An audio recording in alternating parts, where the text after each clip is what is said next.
This story began in an elite private school called Yggdrasil, situated on a vast estate with several buildings. A young guy in a student uniform called out to a girl named Ellie and touched her shoulder to get her attention.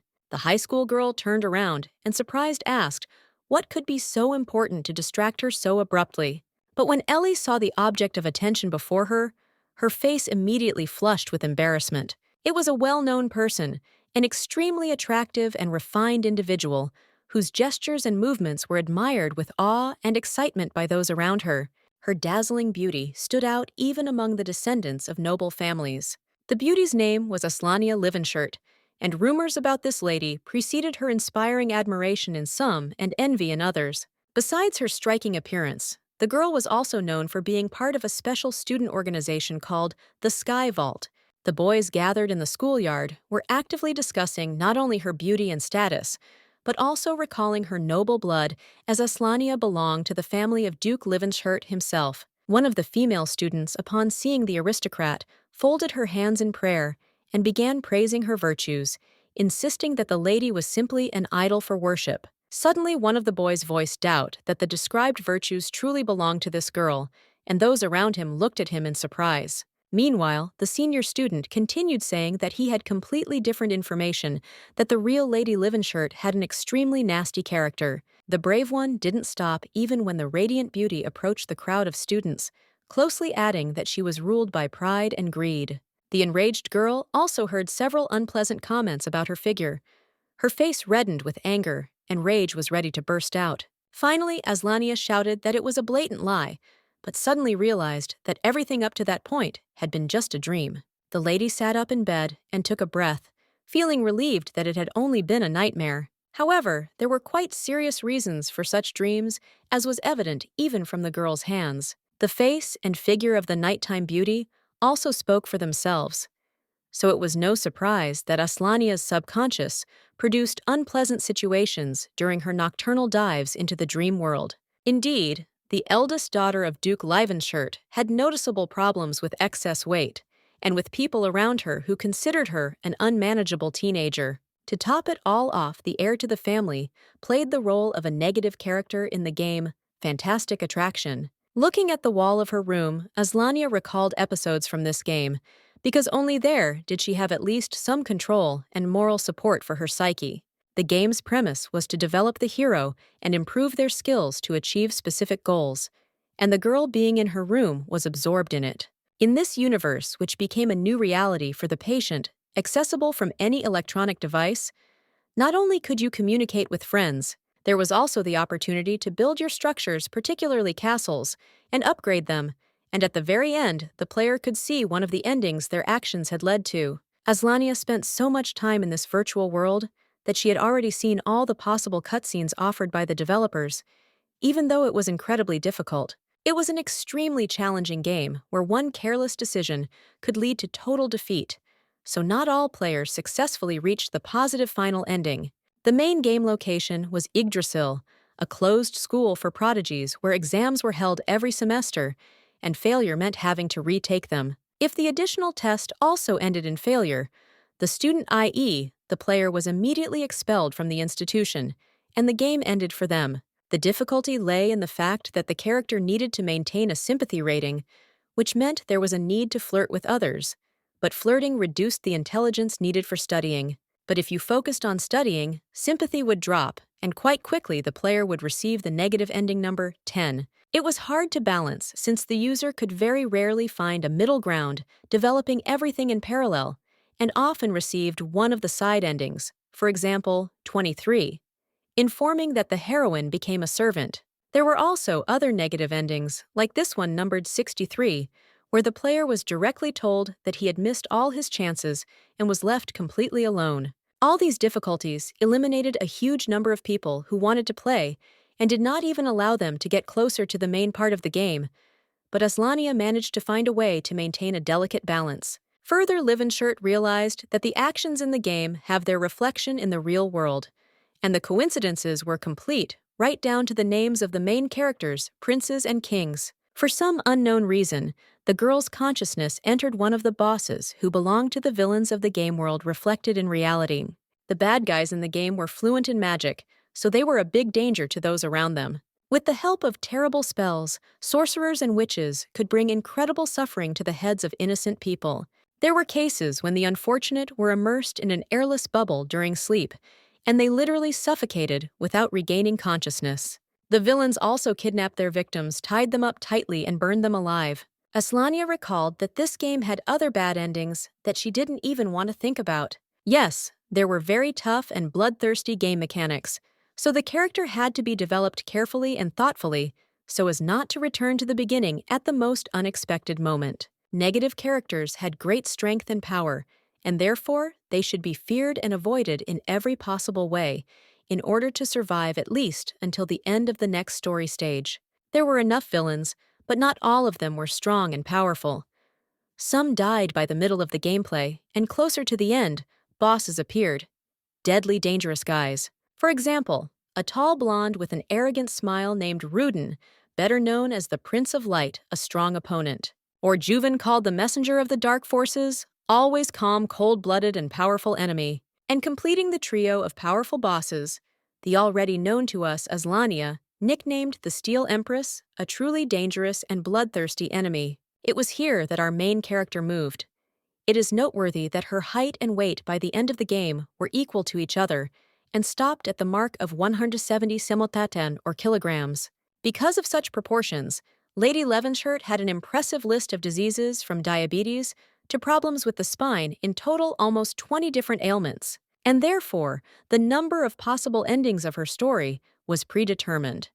For example, it could be suffocation during a night's sleep, or cardiac arrest due to its unstable work, periodic rhythm failures, and disruption of the entire cardiovascular system. The rest of the diseases also gradually killed the girl, becoming a source of endless pain and incredible suffering.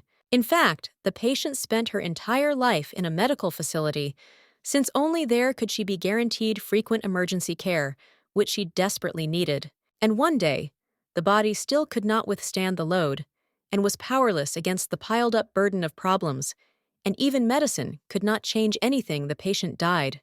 But after death, her consciousness moved into the form of a game boss, so to some extent life gave this unfortunate creature or immortal soul another chance. Standing in front of the mirror, the updated Levenshurt promised herself that this time she would do everything right. Change, and first of all, take care of her own health.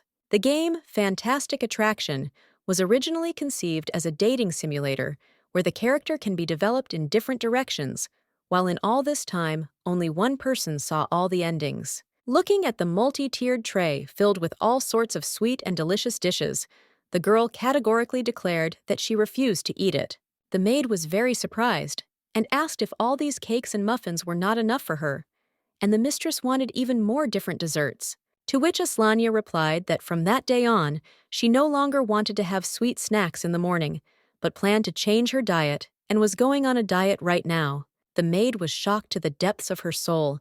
She could expect any whims and childishness from her mistress, but this went beyond her behavior. Frantically staring at the ceiling, the girl tried to find the right words and began sorting through possible explanations for what had happened, finally settling on the idea that they all were about to be fired.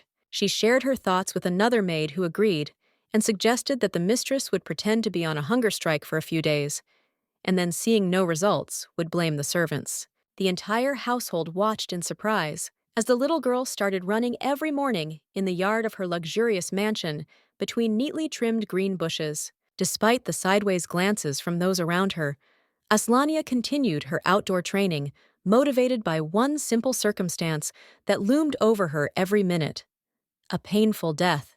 Through pain, tears, and sweat, Lady Levenshurt continued relentlessly torturing her small, chubby body, all the while thinking about how she could speed up her health recovery. Completely exhausted, the girl paused to catch her breath and then began to ponder whether she should add other exercises or hire a trainer. Suddenly, she was called out, and when Aslania turned around, she saw her parents who were watching her workouts with the same surprise and concern as the servants. Young, beautiful, and healthy, her parents were almost in tears as they watched their chubby daughter try to get herself into shape and wondered what had caused such changes. Her father and mother rushed to their daughter, hugging her and assuring her that she wasn't fat at all.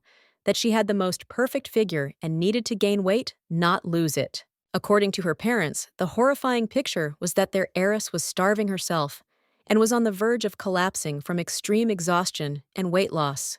And even when the child pointed to the folds of hanging fat on her body, the adults just closed their eyes, sobbing uncontrollably, lamenting the tragedy that had befallen their family. Aslania persistently tried to convince her parents that they were wrong, that she needed to focus on herself and reduce her figure to more acceptable proportions. Trying to get through to her parents, the girl insisted that she really needed to lose weight, and if they continued to pressure her, she would stop eating at the same table with them. Her father and mother were shocked by their daughter's behavior and her attempt to blackmail them in such an unusual way. Then their confusion turned into anger and irritation, and Duke Livenshirt frowned, saying that she shouldn't talk like that and that she needed to change her attitude toward this issue.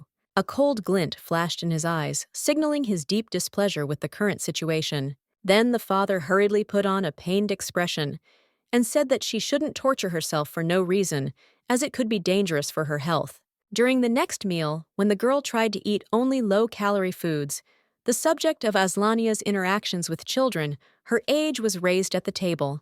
And while the mother anxiously watched her daughter eat nothing but lettuce leaves, the father continued saying that his acquaintance Marquis Appleton had a son about her age. Watching the rebel eat her greens, Livenshirt added that the boy had few friends, and they could get along well, or ideally, even become friends. Her restless soul thought that in her previous life she had no friends at all, as it's hard to form friendships when you spend your days confined to a hospital bed and feeling unwell. Many times, as a sick child tethered to a medical institution, she had thought about how wonderful it would be to have a real friend.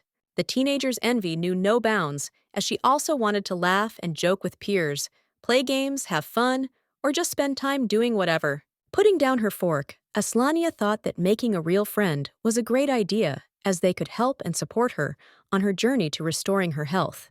The girl had already painted a beautiful picture in her mind and was now ready to bring it into reality, so she happily agreed to her parents' proposal. Then the heiress eagerly asked when she could meet her first friend. In fact, her father wanted to use his own daughter to secure an invitation to dinner with the Marquis, which was his primary goal in suggesting friendship with the boy. Moreover, under the roof of their family estate, her parents planned to use this opportunity to make Aslania return to her previous eating habits. The boy loudly closed the book he had been reading and looked at the incoming guest in surprise. Visibly puzzled and not hiding his negative attitude, he called her a piglet and suggested that she had gotten lost, and instead of the butcher's room in the kitchen, had wandered into his apartments, which he considered a grave mistake. The girl was shocked by such insolence, but she decided that responding rudeness with rudeness was not the way to go, and instead, she began thinking about what to do next. Aslania came to the conclusion that if she had no other options for friends, then she would have to establish contact with this ill-mannered boy. 3 travelers were riding in a carriage. They were having a leisurely conversation and reminiscing about how one of them saved the life of another. Among the passengers was the Marquis of Baloo Appleton. He thanked his companion for his visit, because lately he had completely relaxed and suffered from boredom and idleness. Opposite the man sat the Duke of Levenshurt with his daughter, and listened as the Marquis spoke about his uncommunicative son and asked Aslania to be friends with him, to which she agreed. The problem turned out to be that the boy was an impudent and rude young man who did not want to see or hear the friend imposed on him and made all sorts of stupid remarks about her. The kid openly mocked her plain appearance and did not hide his contempt for the Duke's daughter. Of course this irritated Aslania, but not critically. Besides, the boy had the same name as the top boss from the game Fantastic Attraction, Yuven Appleton. According to the rules of the game, the Steel Empress always looked down on people, exalting herself above them, and in order to call the last enemy, it was necessary to reproach the aristocrat for pride. The messenger of the dark forces, who bore the name of Yuven, belonged to the category of people who received sincere pleasure mocking the weak and defenseless commoners. His only strong desire in life was to get even more power than he had at that moment, while he walked over heads and left behind mountains of corpses. Appleton often killed just because he saw some minimal flaw in a person believing that weakness should be punished by death.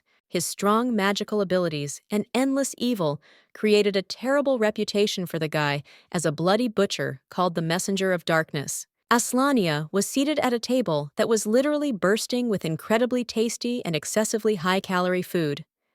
This was specially arranged not without the participation of her parents. Instincts and old habits took possession of the girl for a moment, and she literally stared at the exquisite dishes abundantly placed around. Gathering all her willpower into a fist, the Duke's daughter closed her eyes and clenched her teeth. She was furious at her father, who was sitting next to her, and laughing at her torment of internal struggle. However, the battle did not last long. The intoxicating aroma captivated the mind, and not remembering herself, the hungry girl literally pounced on the prepared dishes and ate them all, leaving the plates empty. After a long refusal to eat for her stomach, this breakdown turned out to be as difficult a test as running around the family mansion. At some point, it seemed to her that her heart was about to stop. Meanwhile, the guests present ate slowly, leisurely, wielding cutlery, and engaged in small talk on abstract topics.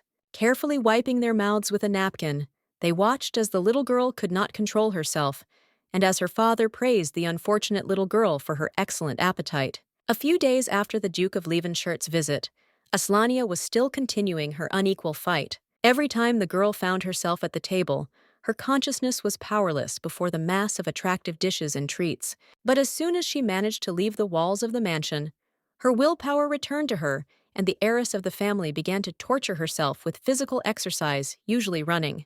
In fact, her life turned into a vicious cycle where the pain of overeating was replaced by the torment of overexertion and fatigue. But Aslania did not yet understand how to break out of it. Unfortunately, all this abuse of her own body only tired her heart and disturbed her nerves because her weight froze in place and refused to move in the desired direction. At the same time, with each passing day, the girl felt that she wanted to exercise less and less and wanted to eat more and more, which meant that soon her weight would start to grow again. In her past life, her daily diet was compiled by doctors and scheduled by the hour, and all this time hunger for tasty but unhealthy food was accumulating in her, and now the binge was actively taking its toll. And every time when it seemed to Aslania that she was about to overcome the craving for gluttony, the servants brought new food that smelled even better and was even more difficult to refuse. The girl felt that she was starting to give in and was losing a new battle every day, but she still hoped to win this war no matter how difficult it was. In addition, the Duke's heiress felt that she was greatly hampered by the constant pressure from her parents, especially her father, before whom she always gave in, and sometimes even dreamed of escaping. But that was not all, since the task from the parents, to make friends with Yuven, could not be completed, because the boy simply avoided or pretended not to notice Aslania. The girl watched him very carefully, and even studied her friend to some extent, but could not find the key to him so that he would change his attitude towards her. In addition, the behavior of the heir of Appleton was noticeably different from what she was used to seeing in the game she was familiar with. In fact, he was a different person, a lover of weighty tomes. The books near which the boy spent whole days clearly did not match his age, because there were not even funny pictures or other content that children love. Leavenshirt's daughter noticed that the most frequently visited place in the mansion was an extensive library. Perhaps the clue to the boy's behavior lies there. Aslania followed him, and around him trying to understand his behavioral habits and establish at least some kind of contact. But Yuven just sat and read demonstratively, pretending that in front of him was not a person of his age, but just an annoying misunderstanding. Once again, the girl approached the boy and tried to start a dialogue. She tried to be extremely polite and courteous. However, the teenager looked at his peer with a long, sad look and did not answer. He even stopped calling her names, believing that she was not worthy of even this attention. The prolonged pause ended in nothing as Yuven simply moved his gaze from the girl's face to the pages of the book and then continued reading. But Aslania was not going to give up.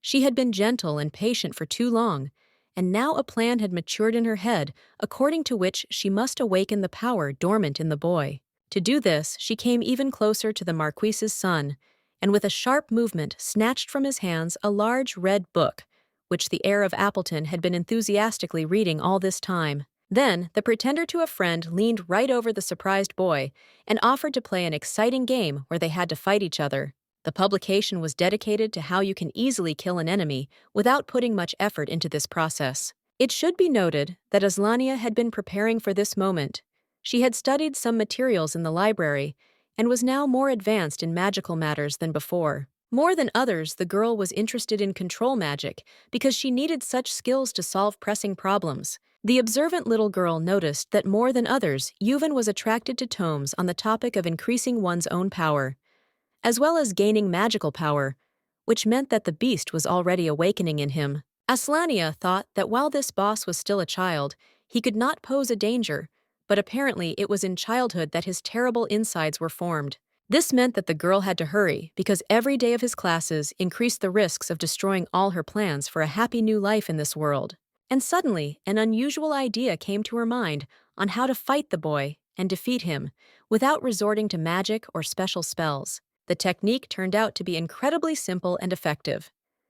Yuven was lying on the floor and screaming in pain and resentment, and the one he had so often called rude names simply sat on top of him. Young Appleton was still very weak physically, and therefore could not withstand the heavy load that pressed him to the floor, and the girl was already thinking about his mother. Sitting astride Yuven, Aslania remembered his parent, the Marchioness of Astia, who was a very weak woman, often ill, and died suddenly while still young.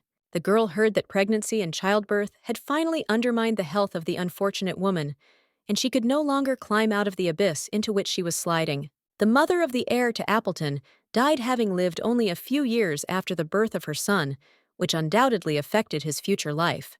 From the servants' conversations, the girl learned that while Astia was alive, Yuven was a model of politeness, courtesy, and good nature. The boy smiled, laughed, and joked a lot, and was also like all ordinary children who enjoy life and have fun at any occasion. The boy loved his mother very much and spent as much time with her as her progressing illness allowed. But from the day Astia's eyes closed forever, Yuven changed dramatically, became a withdrawn, irritable, hot-tempered, and quarrelsome boy. And the boy was in this depressed and angry state until this moment, and no one could cheer him up, make him laugh, or distract him from the grief in which the child's heart was drowning. The girl thought that her mother's death was probably the starting point that awakened the essence of the messenger of darkness in Astia's son, and gave birth to a strong and cruel game boss. Then a new plan was born in the head of the failed friend, and she told the helpless boy that if he did not want to be friends with her, so be it, then she would be his older sister. Pressed by an unbearable weight to the red carpet, Yuven began to complain that he did not need any friend, and especially a sister performed by Aslania, to which the girl replied that since he lost in a fair fight, he could not express his opinion, but should only silently agree and accept the inevitable. Young Appleton squealed that there was no battle. He was just unexpectedly pushed off the couch and crushed by a bag of bones. The girl narrowed her eyes and replied that if he did not want to give in and admit his defeat, that was his right. Then, with a sharp movement, she turned the skinny boy's body to face her and grabbed his wrists, adding that she would not beat him hard. It was obvious that the heir to the Marquise was clearly not prepared for such a turn of events, because a mask of bewilderment froze on his face, and suddenly the room was filled with uncontrollable childish laughter, mixed with despair, sobbing, and heart-rending moans. Yuven asked Aslania to stop her torture and leave him, but she only smiled and continued watching as the fragile child's body writhed under her weight. The girl said that she would stop only when he admitted defeat, and agreed with her triumph, and until that moment the uncontrollable tickling would continue.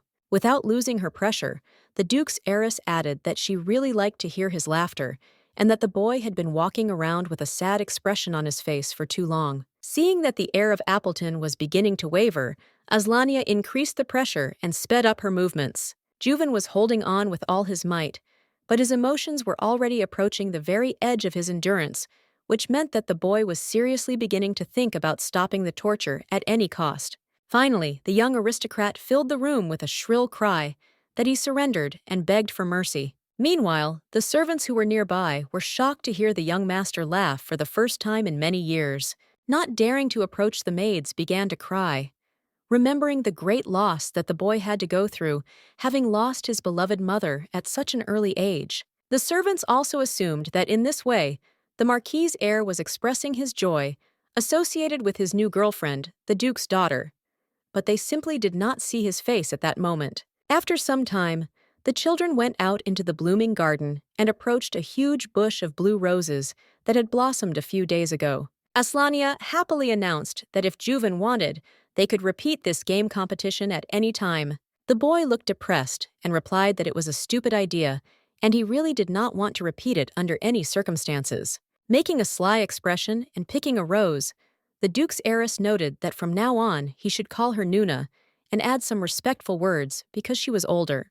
Yuven shouted that this was complete chaos, and he did not intend to fulfill a single one of her conditions, to which the girl replied that the Marquis's heir should behave more modestly. Then Aslania suggested that she was in such a beautiful garden, among fragrant and wonderful flowers, and at the same time be in a terrible mood. Probably very sad. The heir of Appleton froze in mid-sentence. He really did not like the situation he found himself in. But there was truth in the words of this unpleasant girl, and he felt it. After thinking a little, Yuven continued in a calmer voice.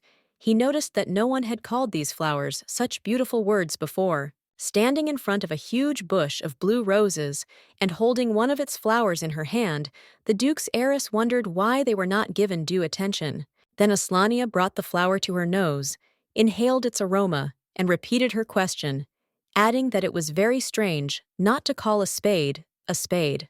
At first the boy stood and looked at this strange, fat, and unpleasant girl, who had put him in an awkward position and made him feel his own weakness. But then Yuven suddenly felt a strange warmth spreading inside his chest.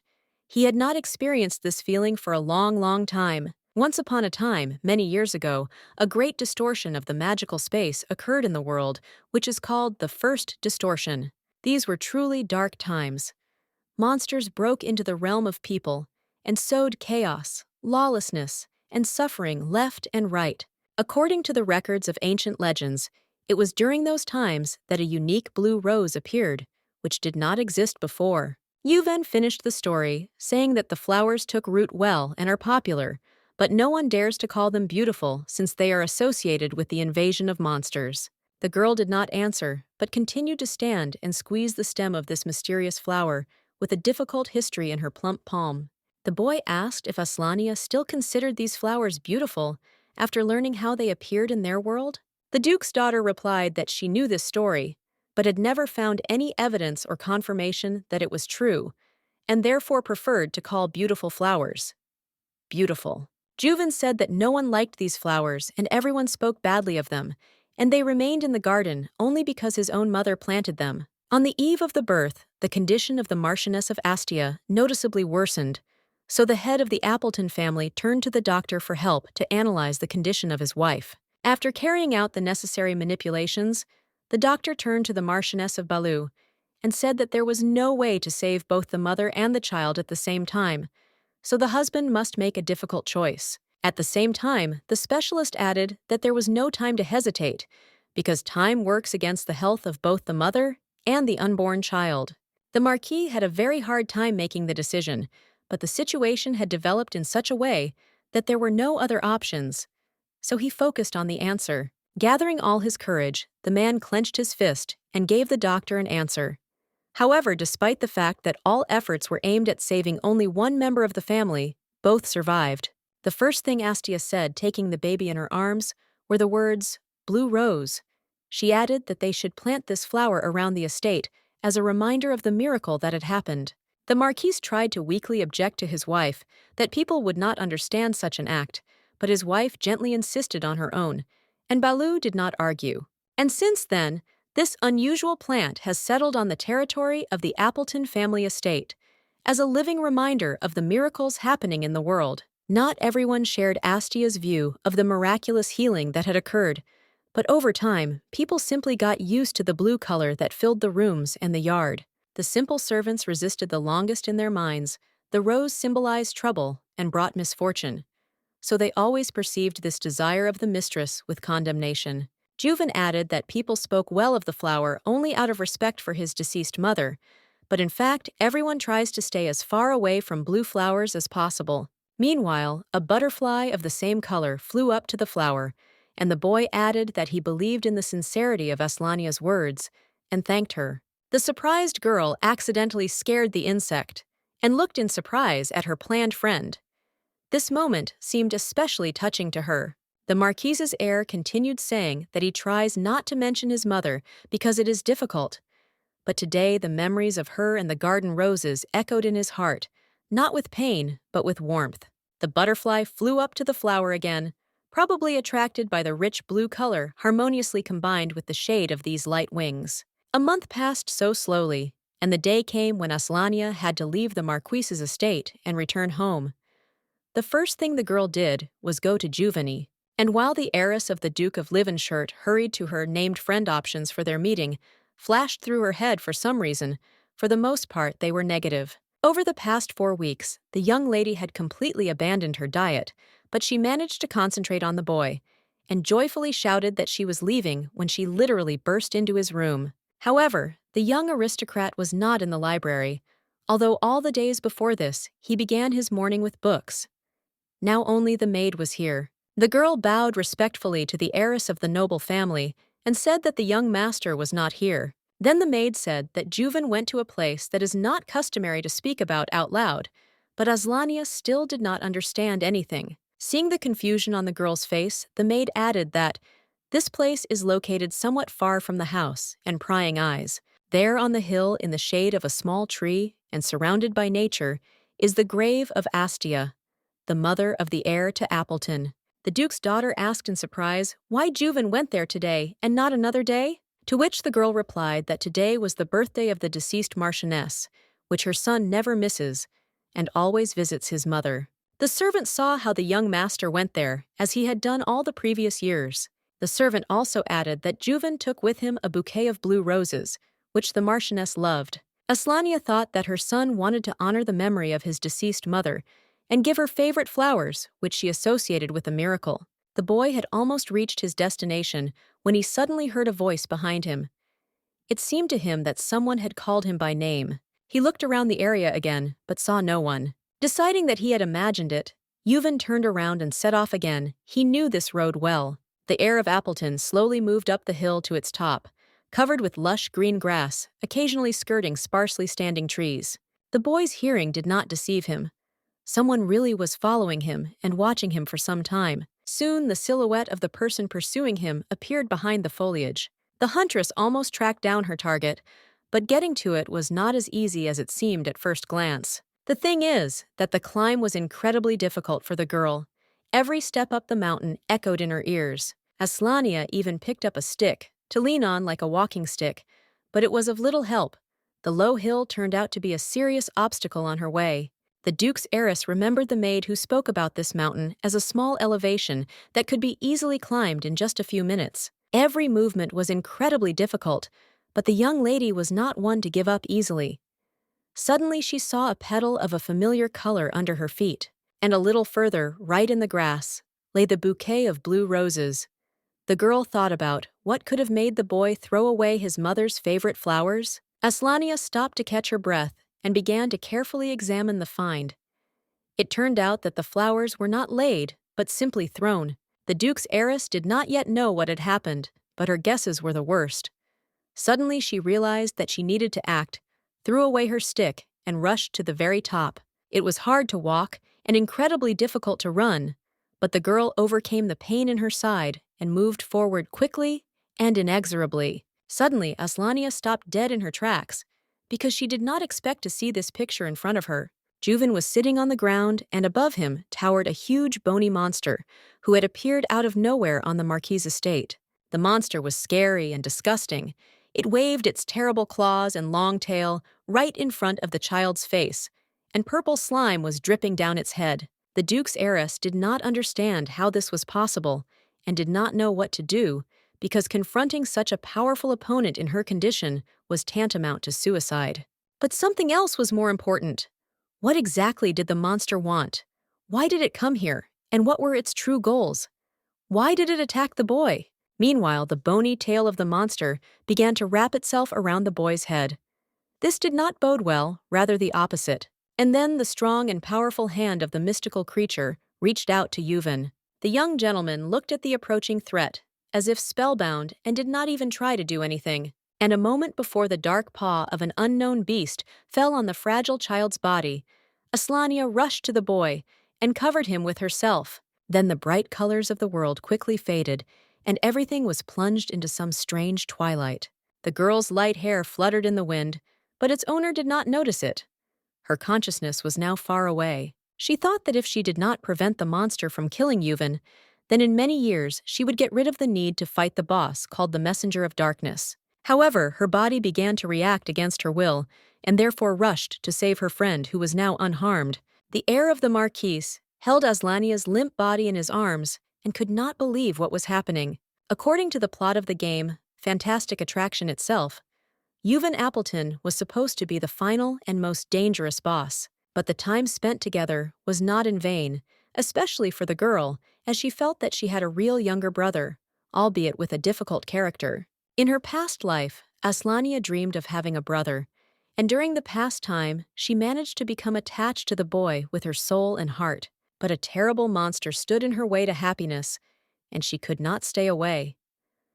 Soon, consciousness began to return, and the young heiress of the Duke began to tell Yuven that he should run away.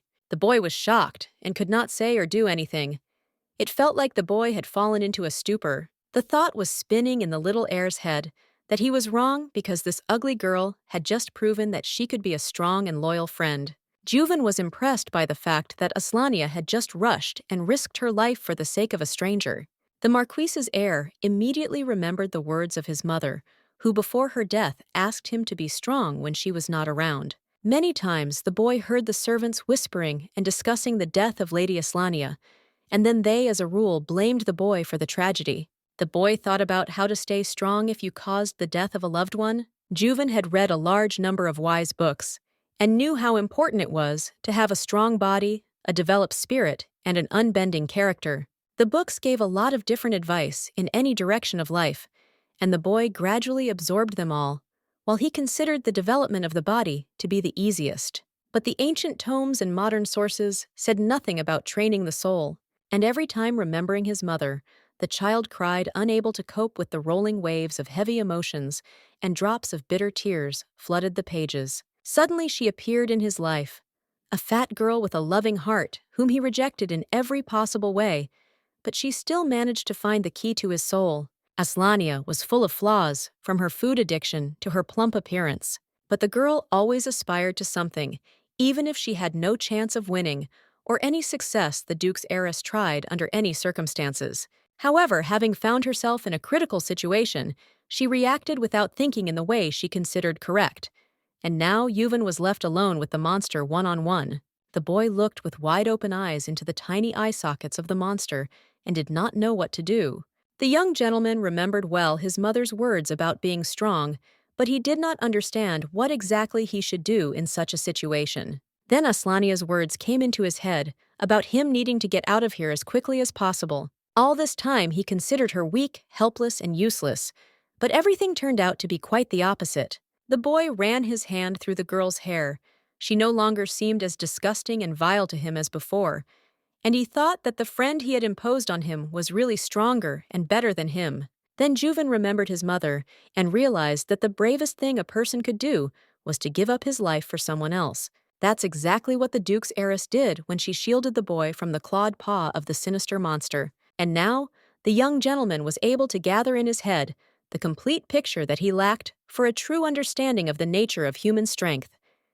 He thanked the girl and raised his hand in the direction of the monster. The dark creature had been patiently watching what was happening all this time, and even tilted its head to better examine the change that had occurred in the boy. Suddenly, for the monster, the boy's hand suddenly became very big, and he tried to close himself off from this powerful energy, but it was too late.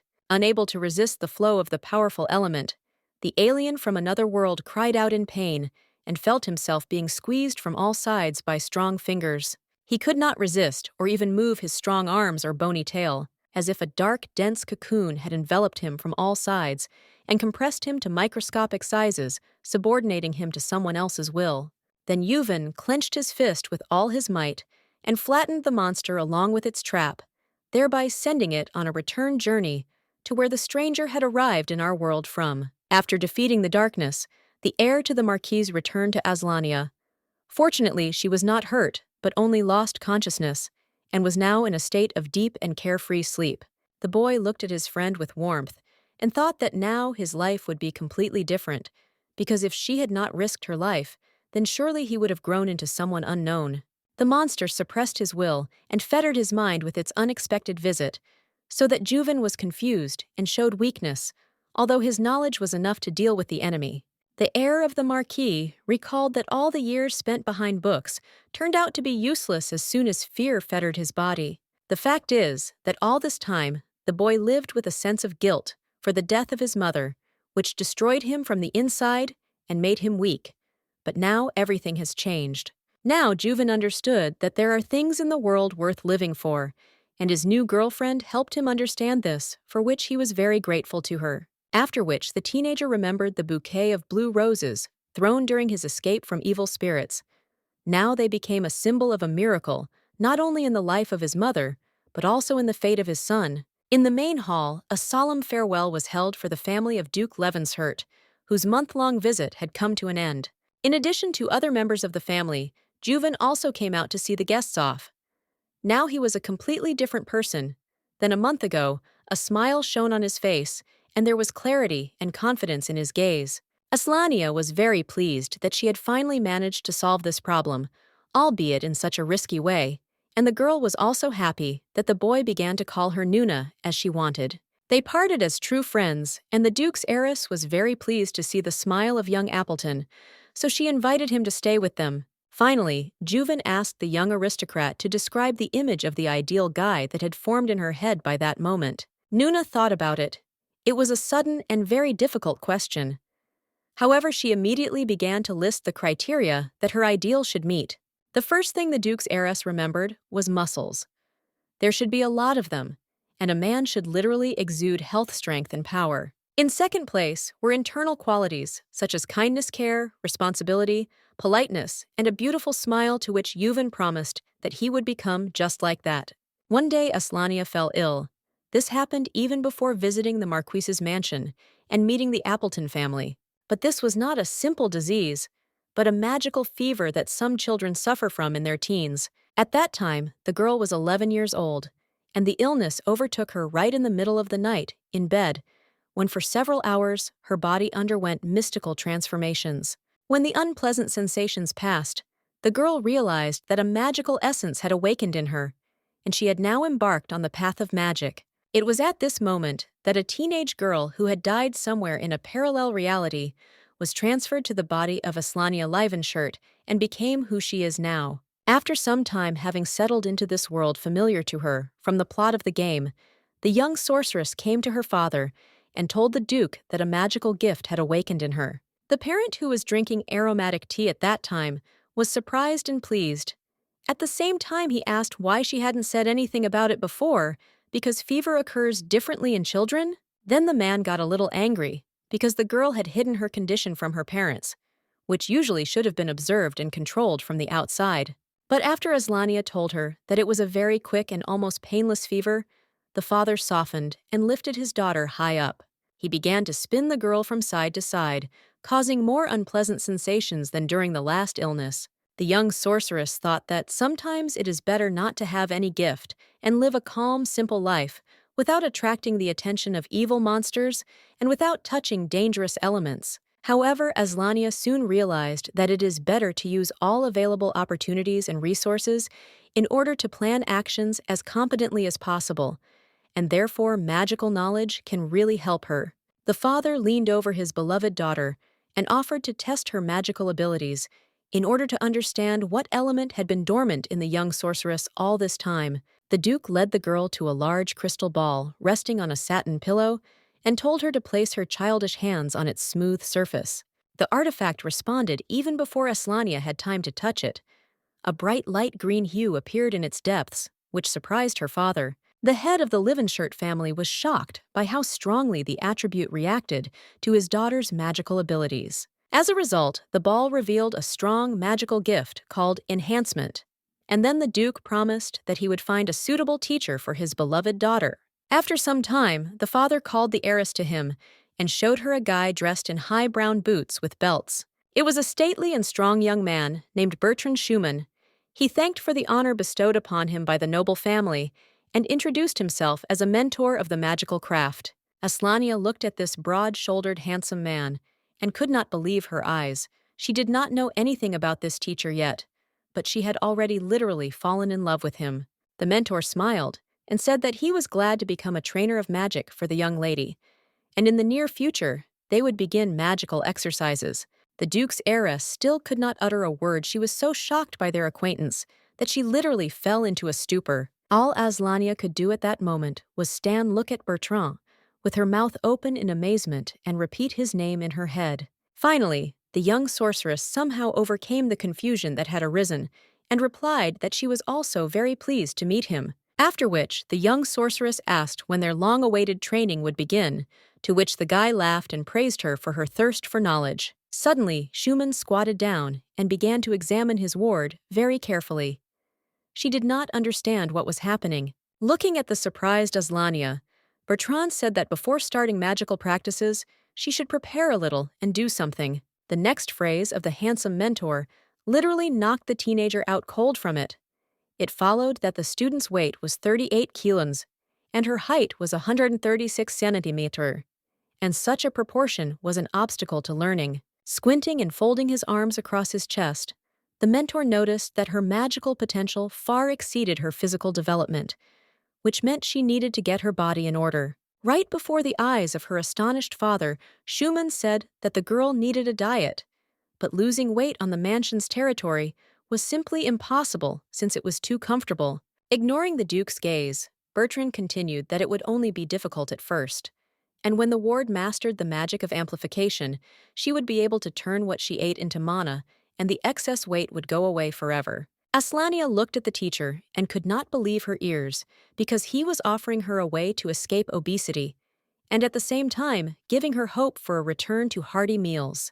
Having mastered the amplification techniques, the teenage girl would be able to absorb absolutely any volume of goodies while accumulating mana and keeping her figure slim. Bertrand also added that her body would become not just thin, but graceful and fit, and at high levels of development. Simply ideal, Aslania was literally exhausted from the desire to start as soon as possible. And after some time, grueling training began, during which the girl performed a lot of difficult exercises under the sensitive guidance of Schumann. The young sorceress ran, jumped, climbed rocks, and in every possible way loaded her muscles with various movements. Thus she stubbornly moved forward towards her goal. Sweat rolled off the girl in a stream during push-ups. Only this time the parents did not interfere and allowed the mentor to do his job as efficiently as possible. When Aslania felt really bad and she literally fell on the grass from fatigue, Bertrand gave her a special potion created according to his recipe, and strength returned to the exhausted body. At first, the healing elixir was only added to the girl's diet. It was tasteless and disgusting, but the Duke's daughter believed in the result, and her mentor. Soon the sorceress managed to completely switch to drinking the magic potion, completely giving up regular food, so the internal processes should proceed faster. The magic teacher liked the mood of his ward. She was not like other spoiled noble children, although she looked very colorful. But Aslania was not the only one who set a goal for herself. Schumann decided that at all costs, he would turn his student into the best magician of all time and people. After just 1 month, the teenage girl was unrecognizable. She could do more than 100 push-ups without stopping. Bertrand was proud of the achievements of the Duke's heiress and his mentorship, since his plan was being realized even faster than he expected. The young lady could be recognized only by her blue clothes and eyes. The rest of the girl's body had undergone serious changes, getting rid of all the extra pounds. In addition, Aslania had noticeably grown and stretched out, and at the same time acquired strength, muscle firmness, and confidence in her actions. Now the young sorceress looked in the mirror with pleasure and not with disgust, and watched as she acquired ideal forms every day. In just 1 month, she lost weight, restored her health, and gained endurance, which allowed her to perform a lot of complex exercises. However, now they seemed easy and pleasant to the girl. The gilded carriage was moving from the Marquis of Appleton's estate towards the Duke of Levenshurst's mansion, with 2 people sitting in it. The young heir of the family accompanied his father on the trip and was very happy that he would soon see the very girl who had changed his whole life, and for the better. Baloo was pleased to see his son in such a good mood, so he said that the boy would be very surprised when he saw Aslania, because a lot had happened during that month. Yuven was bringing his friend Nuna a bouquet of blue roses, the very ones that had played such an unusual role in his life, and he believed that she would definitely like this gift. The boy remembered her plump face, but he was not at all embarrassed by her size, because he knew what a kind and faithful heartbeat in her chest. At this time, it was time for the next grueling workout, during which Aslania did push-ups. Noticing that the exercise was too easy for the student, Bertrand decided to complicate the technique a little and sat right on the young lady's back. Schumann tried to pretend that he did not notice the outstanding successes of his student, but deep down, he did not cease to be amazed by her achievements and fantastic progress. Moreover, the teacher could control his own weight and therefore gradually added kilograms to his body, so that his 120 kilos turned into 700. And despite such a gigantic value, which would undoubtedly kill an ordinary person at the start, Aslania did push-ups over and over again. Even Bertrand, an experienced trainer, felt uneasy from such a load, but he patiently let the girl do the exercise to failure. Yes! Now in front of him was not the same plump little girl who could not deny her belly a portion of sweets. Now it was a strong and powerful beast. At the end of this new training, the Duke's heiress literally stopped feeling her body, and for a moment it seemed to her that Schumann had flattened her, but the mentor continued to joke. Meanwhile, Yuven was walking along the garden path, and from what he saw, he immediately dropped the bouquet of blue roses. And then, the young gentleman rushed to his Nuna to find out how she was feeling. But realizing that in front of him was a magic mentor who was explaining his method to his student, the boy froze in indecision, not knowing what to do to avoid getting in the way. Suddenly, Bertrand was forced to interrupt his training because he heard a strange noise behind him. It turned out that it was Yuven who had strained his dark magic power. It seemed to him that this man was treating his beloved Nuna too harshly and not at all respectfully. Turning around, Schumann was shocked because he realized that in front of him was a cold-blooded killer who could use terrible witchcraft against him. Getting up from Aslania, who was sprawled on the ground, the mentor tried to explain that all this was just training, but he realized that it was too late and prepared to repel the attack. It was difficult to withstand the onslaught of dark magic. It was reinforced by teenage aggression and a thirst for justice. Bertrand thought that this was probably the young heir of the Appleton family. Reflecting the attacks, the teacher began to think about why the boy threw the bouquet and began to throw spells at him. Then Schumann remembered that the young gentleman shouted the name of Nun before starting his unfounded aggression. Then Bertrand shouted for the boy to stop, because his name was probably Yuven, about whom Aslania had talked so much lately. For some time, dark spells were still flying from the figure of the heir of the Appletons, and his eyes, burning with flame, expressed only one desire: death.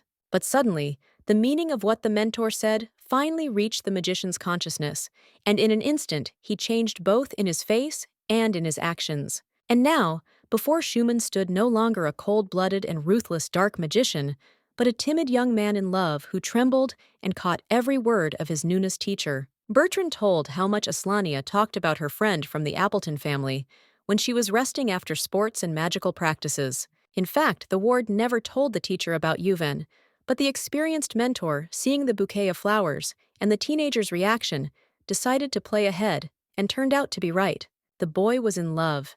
It was literally red on his embarrassed face, and the red blush that appeared on his cheeks after he found out that Nuna was thinking about him and talking about him out loud. The experienced master immediately took the naive boy into his hands, promising that he would tell him some details from his dialogues with Aslania that related to his person. Leaving the girl to cope with the consequences of training on her own, Bertrand took the young gentleman away from the place of their recent battle because he wanted to defuse the situation as quickly as possible. And while the novice sorceress was slowly coming to her senses, Schumann told her that his student had the deepest and most tender feelings for the heir of Appleton, as if he were her own brother. Yuven was glad to hear these words, and then admitted that she really acted like a wise and strong older sister, and he was a stupid and weak boy. The heir of the Marquise completely trusted this smart and experienced man, who communicated so closely with his beloved Nuna and knew so much about her.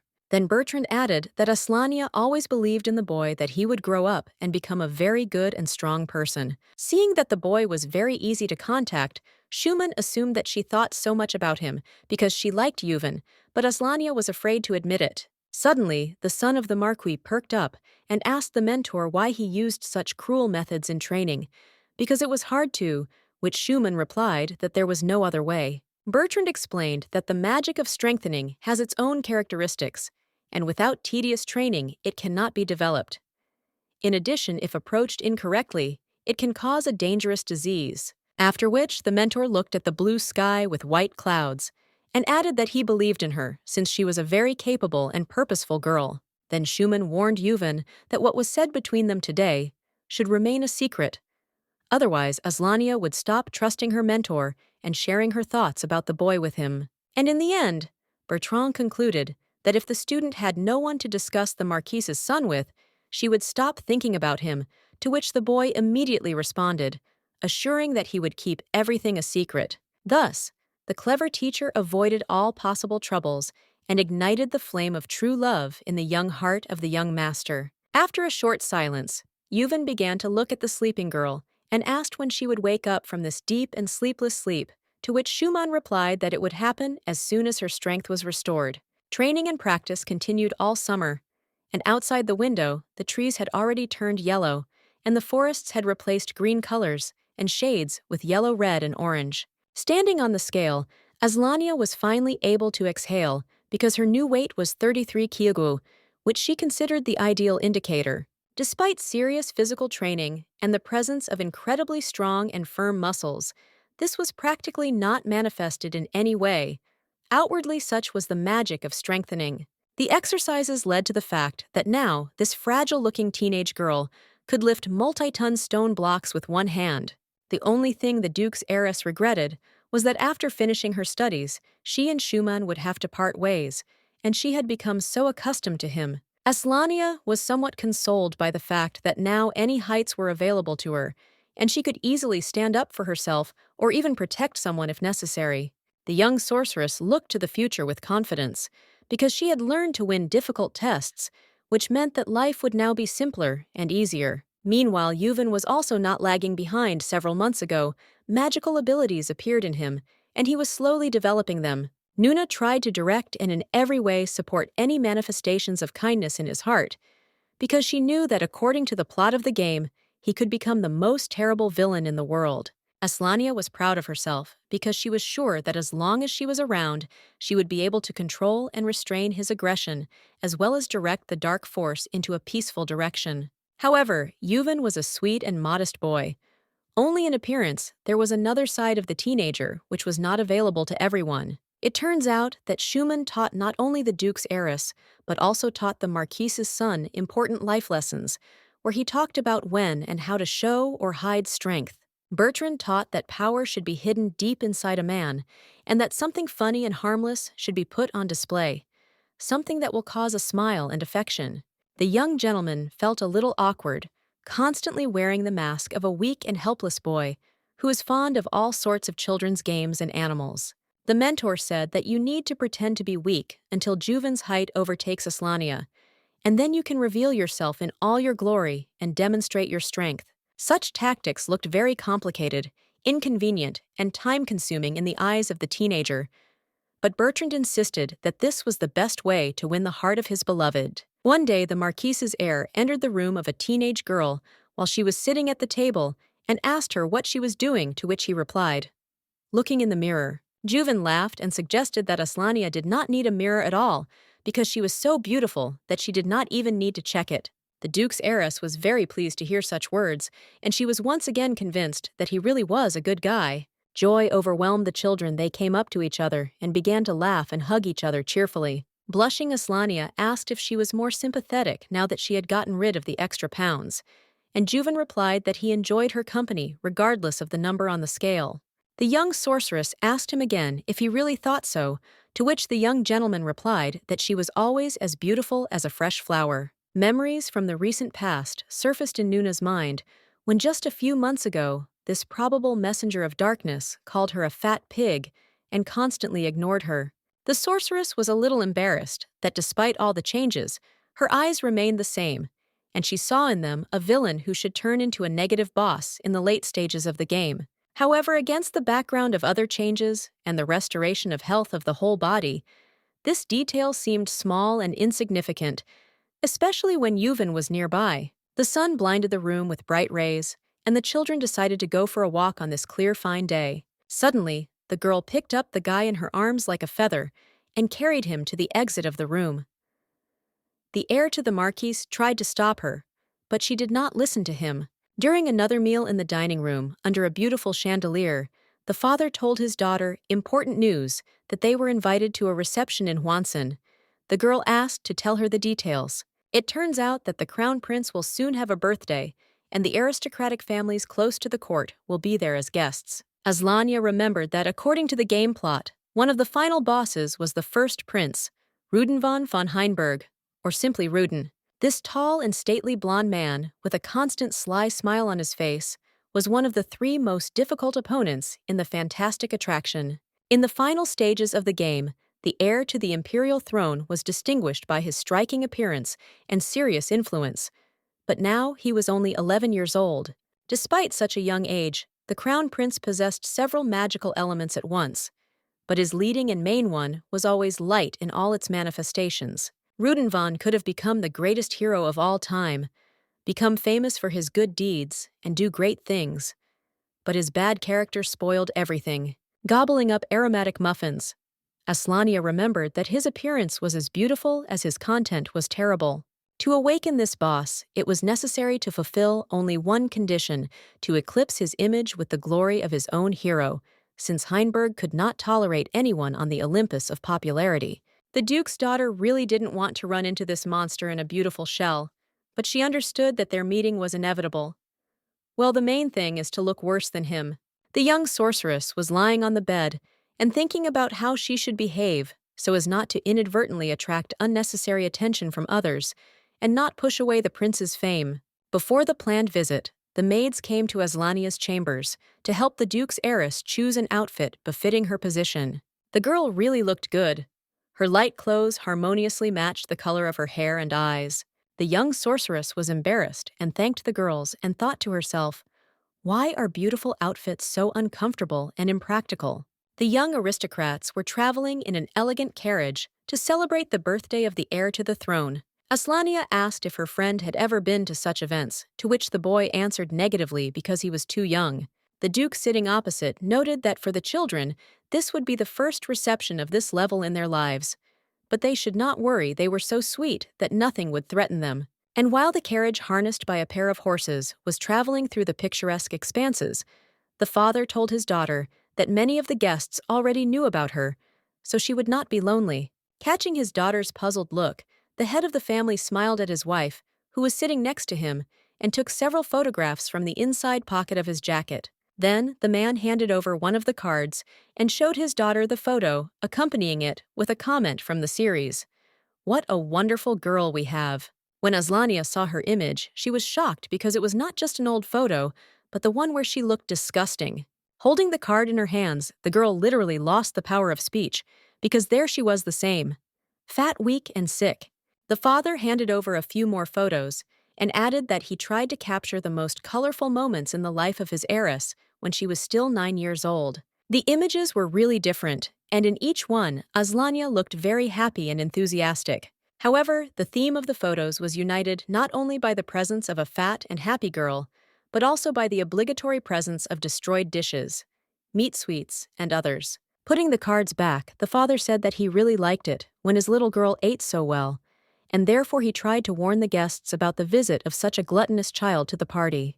The young lady was shocked that she had been disgraced even before her physical arrival at the celebration, and asked how many people had seen the photo, to which the Duke replied that he had literally sent out a mailing to every single nobleman who had been invited to the emperor's court that day. The young sorceress looked at her father proudly, telling how many letters he had sent, and how many photos had been distributed throughout the kingdom, and could not believe what was happening. Aania sat in the carriage and did not understand why she was being punished like this, because that dark and thick page of her biography had been turned over and she was going to live a completely different life. A dangerous thought arose in the little sorceress's head that her father would pay dearly for this terrible act. But it would not happen now, but over time. There were a lot of guests at the reception, but Prince Ruden thought that for the most part, they were all boring and secondary characters that he did not care about at all. The future emperor sat on the sofa and looked at the original and stylish outfits of those gathered, and thought that they were all trying so hard, only to please his eyes. The boy frankly declared that his radiance could not be eclipsed because it was impossible, because in this world there was only one main character. He and all the others were needed only for the background.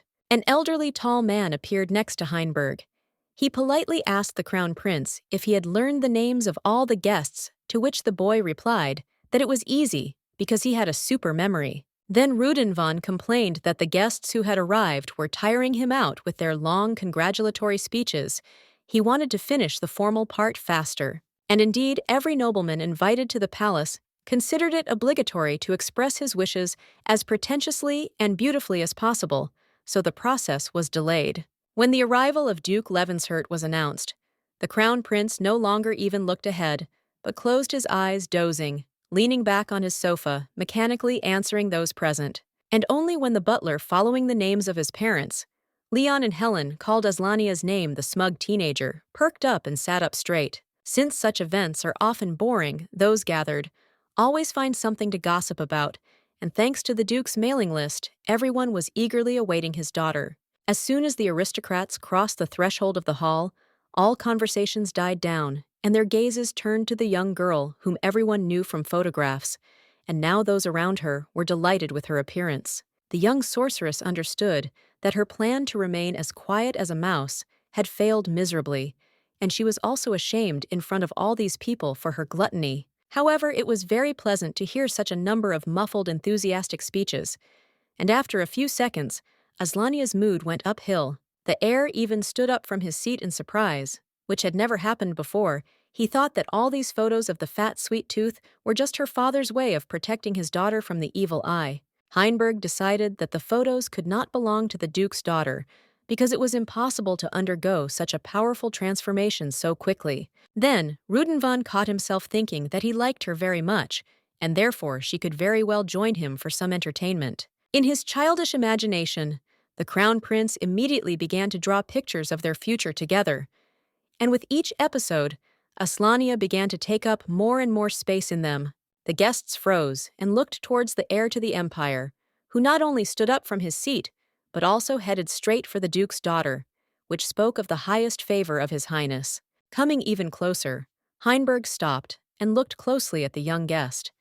She seemed even better to him, up close than from afar. He had seen many girls in his kingdom, but only Aslania had captivated his soul and charmed him. At first sight, Ruden already believed that she was worthy of being his mate. For a few seconds, the Duke's heiress held out hope that this terrible man had come out to meet someone else, but the crown prince called her by name, and everything collapsed. The heir to the empire smiled, raised his hand, and loudly said that this girl now belonged to him, while the guy looked as if he was buying a toy in an expensive store. Those present were amazed at the pressure of the future emperor, who made his choice so quickly. The Duke and Yuven were also shocked by the event. They clearly did not expect that Aslania would make such a splash, and that it would have such consequences. The young sorceress did not know what to answer, and only made an inarticulate sound of surprise. The crown prince was clearly pleased with the effect his words had produced. He smiled, folded his arms across his chest, and repeated his question, adding that the girl should agree immediately. Aslania politely replied that she was still very young, and had not thought about marriage, to which the heir to the empire closed his eyes, and noted that he understood how shocked she was by his proposal, which meant that she agreed. Heinberg continued to smile and assumed that the Duke's daughter was simply embarrassed to be in his company, but inside he was very surprised that she did not rush to thank him for such a gift. Meanwhile, Ruden continued to insist and expressed the idea that it would be an incredible mistake to refuse an engagement with the most successful guy in world history. However, Aslania closed her eyes and said that she would prefer to remain unmarried. Then the heir to the empire came closer, grabbed her hand, and pulled her along. But no matter how hard he tried to pull her, saying that he wanted to see the Duke's daughter off to a new worthy life, the boy did not succeed. His Highness was surprised and shocked. It seemed to him that he was trying to move not a fragile girl, but a stone statue. To top it all off, the sorceress carefully took the prince's wrist with her other hand and lifted it up, thus freeing herself from the grip. Heinberg was shocked by the strength of the Duke's daughter and her incredible power, which struck him to the depths of his soul. Then the heiress of Livenshire put her hand to her chest and said that she did not plan to get engaged, get married, or even go on dates. And when the prince asked the reason for her refusal, Aslania answered without hesitation that she did not like him, and these words sounded like a bolt from the blue. Everyone around was shocked by what happened, but the birthday boy himself was the most shocked of all, because in his entire life, no one dared to contradict him so brazenly. Ruden screamed in rage. How dare she refuse the most important character in this universe, to which the girl replied, with a smile, that His Highness was mistaken. The young sorceress made a serious face, and added that the crown prince was certainly a noticeable figure, but he could not be called the main character, because the surrounding world was not a theater stage at all. The boy felt the ground slipping away from under his feet, and asked more quietly how it could be that he was not the center of everything that was happening around him. Looking around the surrounding hall, decorated with all sorts of elegant decorations, Aslania answered that Heinberg could be considered the main one, only in his own life, until someone fell in love with him. The crown prince began to gradually fill with rage and asked how she dared to teach him, to which he received the answer that someday Ruden would occupy the emperor's seat, and therefore he deserved only the truth. But anger and resentment had already begun to spill over, and the heir yelled, ordering the girl to shut up immediately. The boy added that he was mistaken about the Duke's daughter. In fact, she is an empty shell, and must answer for her rudeness towards a member of the royal family. Then Heinberg extended his hand towards the sorceress and began to cast a spell, saying that he was the greatest and most important of all existing characters. Finally, the prince's hand finished preparing, and a magical blow of the element of light flew towards the frozen sorceress. The blow was supposed to hit the brave girl right in the chest, as indicated by the cloudy mark covering her clothes. A chain of pure light tightly entangled Aslania's body, and she had to strain all available forces just to cope with this pressure. Ruden used one of the most powerful and terrible spells in this world on the Duke's daughter: Captivity of Light. In a past life, while playing Fantastic Attraction, Aslania's soul had already seen this ending. It could only be avoided by using special attributes that she did not have. And while the heiress of Livenshire was thinking with annoyance about her hasty words and unenviable situation, someone's shadow stood between them, and a hand covered the shackled sorceress. It was Yuven. He stepped forward and politely but firmly asked the heir to the throne to stop the attack, and behind his back, dark energy began to accumulate.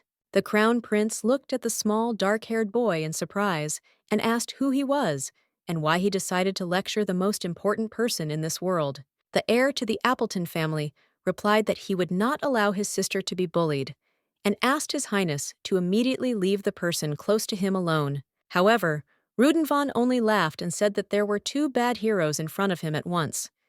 In response, Yuven tensed up and began to cast a spell.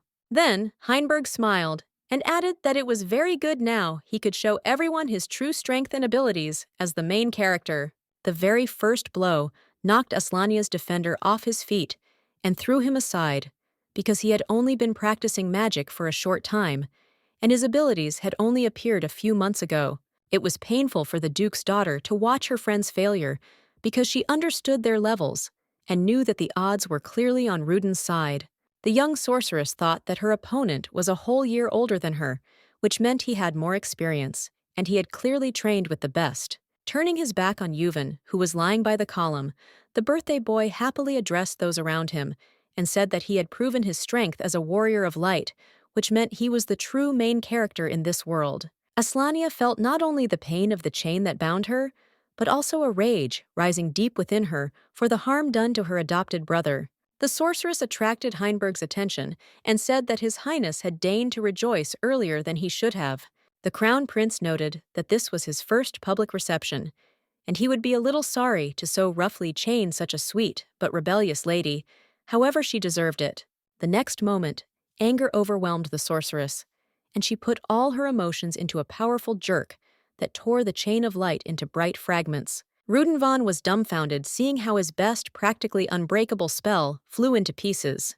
The Duke's heiress frowned gravely and quickly moved towards the enemy, her eyes sparkling with a cold thirst for revenge, which she was about to realize. The future emperor was so confused that instead of taking any defensive measures, he simply stood and watched Aslania approach.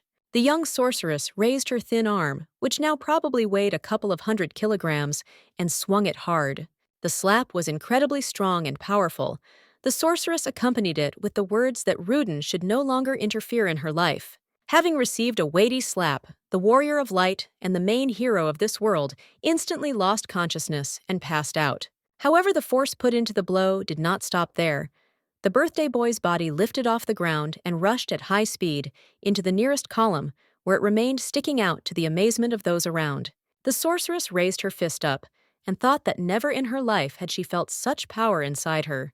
The next moment, the heiress of the Duke realized what she had done, because it was possible to restrain her rage and only break the chain and not harm Heinberg in front of all the royal nobility. The deathly silence that reigned in the guest hall was broken by the quick rustle of the royal mantle, and everyone present, as if on command, turned towards the monarch. He walked to the throne, the emperor and ruler of all that exists in this world, leading a little boy by the hand. Aslania looked down and began to quickly figure out what awaited her now, because causing physical harm to the heir was a grave crime. On the king's mantle was depicted a red sun, diverging in rays to the sides, and a goat's head with 2 long horns. The emperor glanced at those present and asked why they disturbed him with their noise, and what was going on here. The ruler of the city and the whole country was called Renard von Heinberg, and his appearance alone was enough for his subjects to fall to their knees and await their fate with horror. The king stopped his gaze on Aslania, paused a little, and asked why such chaos was happening on this bright holiday. The young sorceress turned pale and remembered one of the endings of the game, where the guilty subjects were sent to eternal exile, or hard labor, because what she did was quite close to treason. And this is in the best case, because the Duke's heiress knew that there was also a punishment in the form of death, which her parents definitely did not deserve. Suddenly, the young lady felt that she was losing control of her own body.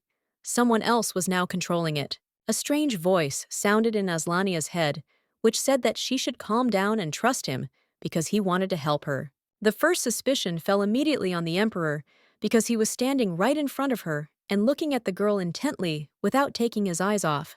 The king also possessed magic.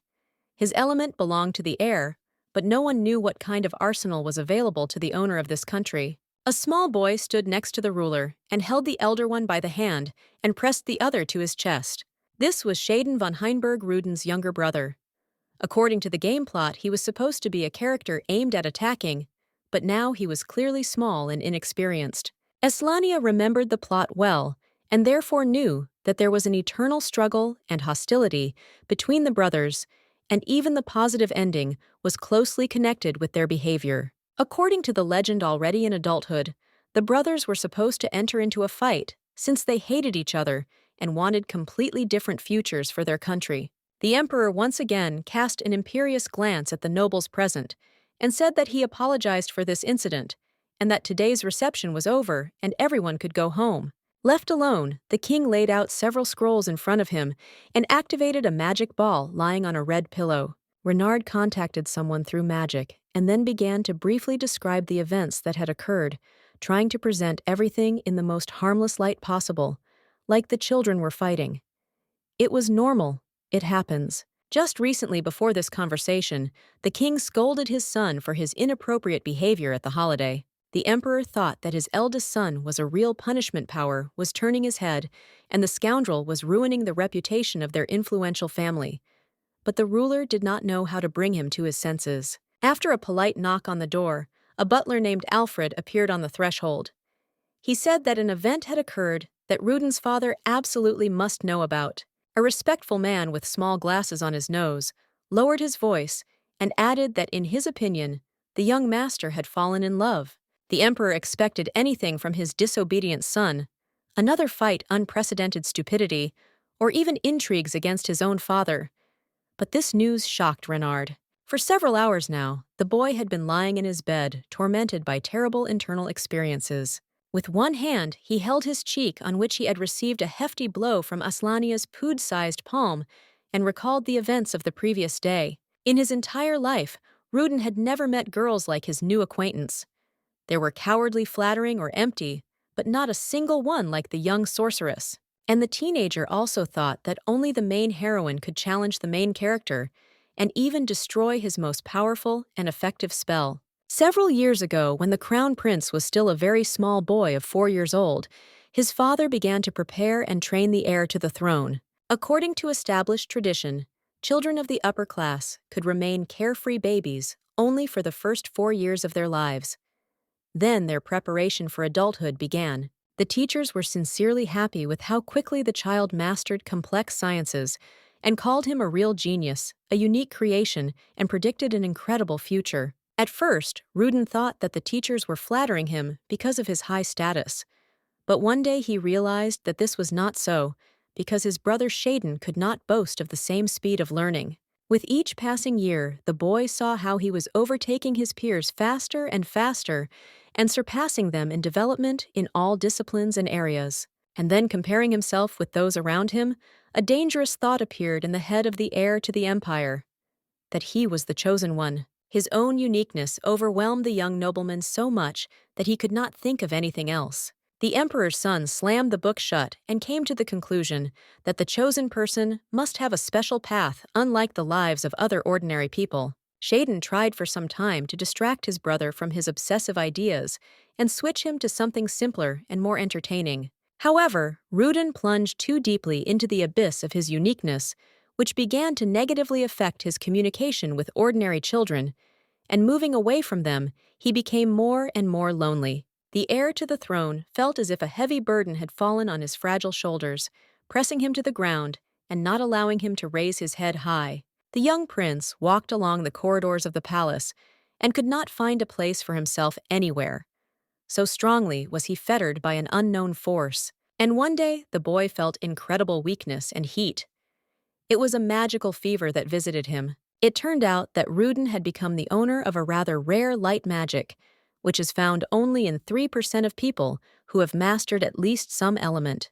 The magic teacher told the crown prince's parents that they had not just a unique child in their family, but a real hero, the likes of which had never been seen before. It was on that day that the aspiring wizard tried on his new status as a hero and believed in it sincerely and unwaveringly, like people believe in the sunrise or sunset. And in his young head full of fairy tales, the image of a brilliant warrior immediately arose, fighting countless hordes of monsters and nightmarish creatures. From ancient legends, the boy knew about Yongun, a mighty knight endowed with light magic who defeated hordes of bloodthirsty enemies and drove out demons from the entire continent. This feeling of himself as a radiant hero became a guiding star for Ruden, which illuminated the path and showed the direction.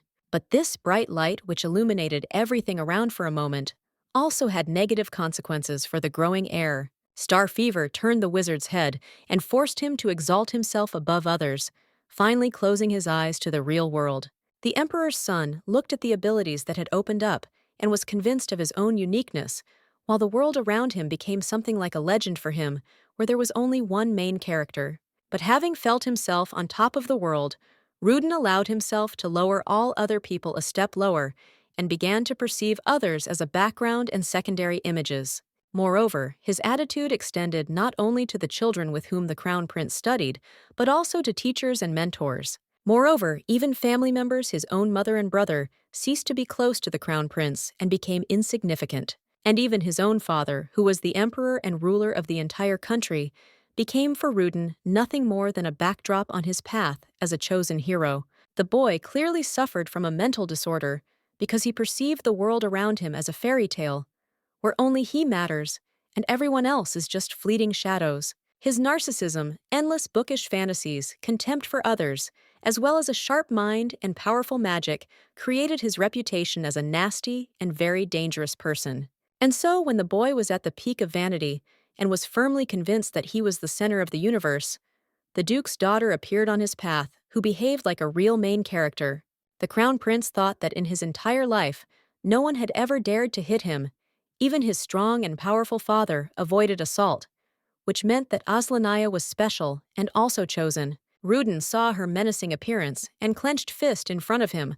Although she hit him with her palm, the boy thought that in front of him was a real unique angel in the flesh. Lost in the clouds of his illusions, the heir to the throne recalled her words, gestures, movements, clothes, and everything else that created this unique image, so unlike other people. The young prince was increasingly inclined to think that he really wanted to talk to her again, to see the girl at least for a moment, and look into her immense eyes. Ruden thought that his behavior was truly unworthy of this incredible main character, so he at all costs must show himself from the best side. Meanwhile, the emperor quietly opened the door and looked at his son. Tossing and turning in delirium on the bed, the boy looked clearly unhealthy. Alfred also joined the owner and added that in all the years of caring for the young master, he had never seen him in such a state. The child only spoke about meeting Aslania. Suddenly, the calm king threw himself on his servant's neck and began to shake him and ask if his heir had really fallen in love with a representative of the Livenshirt family. The thing was that for many years, having climbed all the accessible peaks, Ruden had practically not experienced any other emotions, except boredom, and then suddenly a real squall of pain rage and everything else. Alfred calmly endured the shaking from his master and continued to talk about how love is a complex thing, and it can very well arise after emotional contact. But the king still found it difficult to believe in the reality of what was happening, so he himself could not stop but ask the same question in different words, not believing his ears. The court servant patiently and steadfastly endured the manifestations of his master's character, until suddenly a muffled groan was heard from the boy's bed, and Renard froze, stopping shaking. The king and the butler looked at Ruden. He was lying sprawled on the blanket and dreamily pronouncing Aslania's name, and also adding various words to it, such as beloved, darling, and others. The emperor assumed that his son had hit his head too hard during the recent magical brawl. However, Alfred insisted that this was how deep feelings were manifested in the heir to the throne, and that in each person they were born from different reasons. In response, Renard recalled this story in detail and complained that how could a man like a woman who punishes him so cruelly? The servant listened patiently to his master and replied that such constructions were of course rare, but Ruden himself was a very unusual boy, which meant that it was quite possible. A noise was heard from the boy's bed, and the father turned around abruptly. It turned out that his son had been listening attentively and was ready to answer the emperor himself. The crown prince said that he certainly did not like to receive blows, especially from a female representative, but he had never in his life felt such a strong attraction to a girl. The king silently left the boy's chambers. Alfred followed him and asked what was on his master's mind. Then the worried father stopped under a large chandelier and replied that from the next day, his son's lessons should be held in an intensive mode, practically without breaks. Winter came, and when January 5th came to the Duke of Livenshirt's estate, everyone was getting ready to celebrate Aslania's birthday. Duke Leon and Duchess Helene, dressed in formal attire, applauded their daughter and said various pleasant congratulations on this bright day. The girl was very happy and gladly accepted the forest speeches addressed to her, and also thanked her father and mother for everything they had done for her. The reincarnated soul was truly happy, because after she had moved into this body, she had never celebrated her name day with her loving family. Soon, Yuven arrived. He also congratulated his beloved Nunu on her birthday, and wished that all her dreams would come true on this day, to which the girl thanked her adopted brother. Aslania turned 10 this year, which meant that she could enter the elite private school Yggdrasil the following year. The young lady was also glad to hear that despite his young age, the heir of Appleton would enter the school in the same year as her, because he had rare dark magic. When the immortal soul was still in the hospital, it memorized all the heroes' profiles, so it knew the biography of each one and could use this knowledge for its life. Duchess Helen smiled slyly and said that it was time to open presents. Yuven asked Nuna to open his present first, which turned out to be an exquisite obsidian ring that the boy had created himself. Aslania was amazed at the quality of the work, and learned that the stone contained magical power that would let its creator know if any trouble happened to the girl. The young sorcerer created this artifact in order to rush to the aid of his beloved friend in case of danger. The next moment, the door opened, and the butler informed the Duke that a guest had arrived, to which the owner of the mansion was surprised because they did not expect anyone without an invitation. The servant announced the arrival of His Serene Highness, the Crown Prince Ruden von Heinberg, who was waiting for the head of the Livenshirt family in his office, where they met a few minutes later. The heir to the empire greeted the Duke, avoiding all possible formalities, and simply called him father, which greatly angered the man. For such unheard of insolence, Aslania's father could easily punish the impudent boy, but he was the son of a king, which meant that a wise man had to tolerate familiarity. The vassal smiled amiably and asked to be called Duke Leon. However, Ruden did not think of giving in. He asked his interlocutor again, insisting on using the word father in their subsequent dialogue, after which the smile slid from Leon's face, and he repeated his refusal. The boy frowned and took a letter out of his inside pocket, saying that he had come here to deliver this message. But when the Duke reached for the envelope, the Emperor's son suddenly raised his hand and prevented Aslania's father from taking possession of the correspondence, saying that it was personally for his daughter. Leon even tried to use magical acceleration to get this envelope, but Ruden seemed to be prepared for such a scenario and reacted faster. Dodging the aristocrat's hand, the boy insisted that he wanted to give the letter to her personally, and for this, he needed to see her. After a few minutes of such games, the Duke was completely exhausted, and the little prankster only chuckled and stood his ground.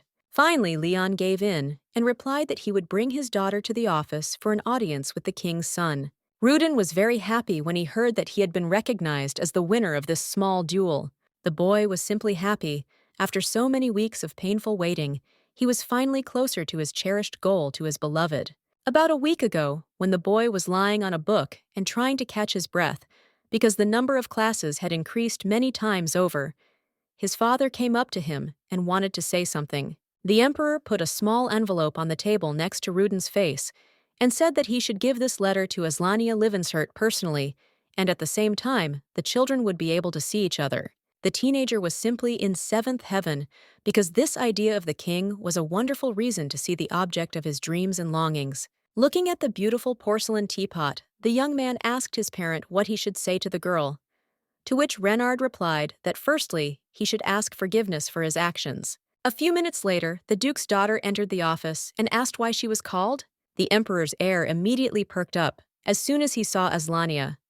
He wanted to correct his mistake and make amends as quickly as possible. But when their eyes met, Ruden immediately forgot everything and simply stood silently and smiled, continuing to admire this beautiful and gentle lady who was in no way inferior to him. However, the young lady did not share his feelings.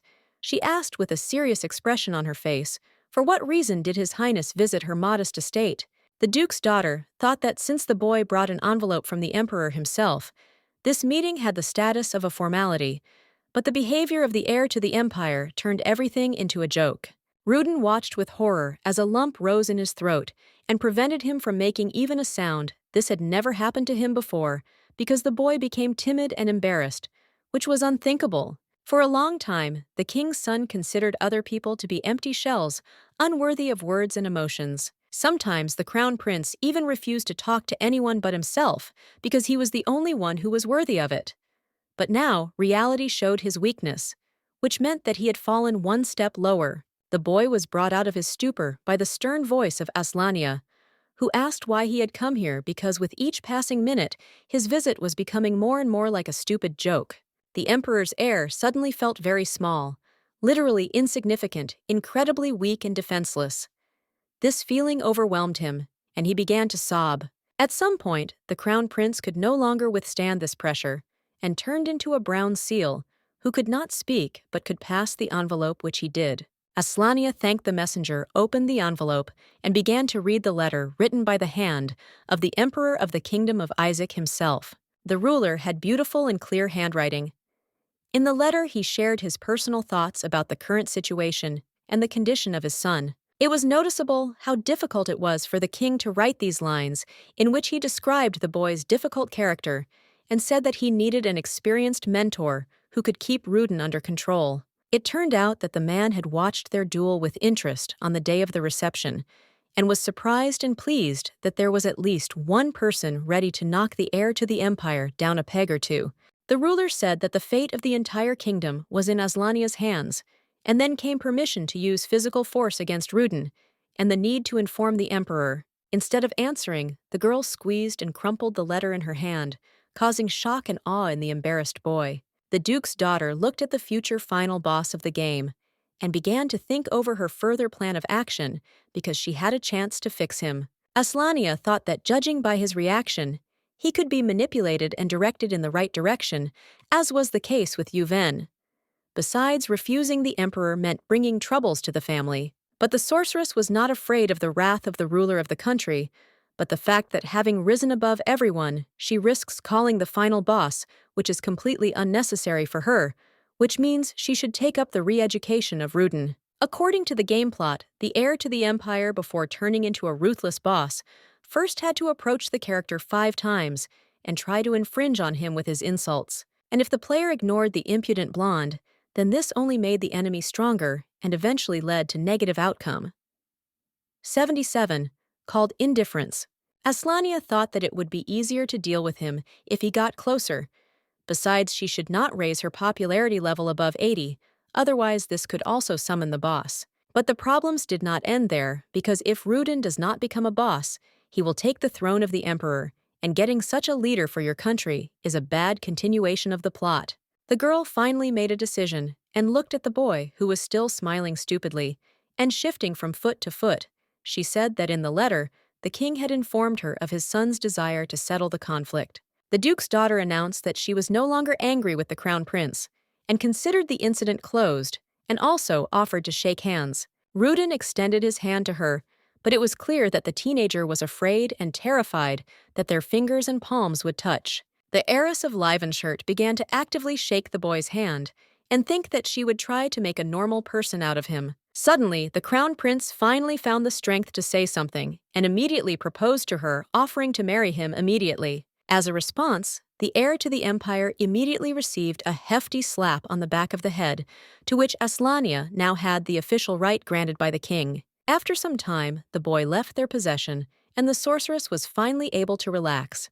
She hoped that the request of the ruler of the country concerned only school and did not extend to her personal life. Before falling asleep, the girl thought that she would finally go to school, where there would be many new interesting meetings, acquaintances, and adventures. The main events of the storyline should unfold in the last grades of the Yggdrasil school, where the culmination of this whole story will take place. But first, it is necessary to go through the lower grades recruitment, to which as a rule is carried out from the age of 11, and in exceptional cases from the age of 10, like in Yuven. Primary school only lasted for 3 years, but it was a mandatory stage of development. Aslania suddenly discovered that she was starting her studies not from middle school, but from a level below, and this was unusual because she had never encountered primary education in the game. Of course, the immortal soul had gone through the fantastic attraction up and down, but she had only heard that the toddler building was. The middle school was located in the western part of the city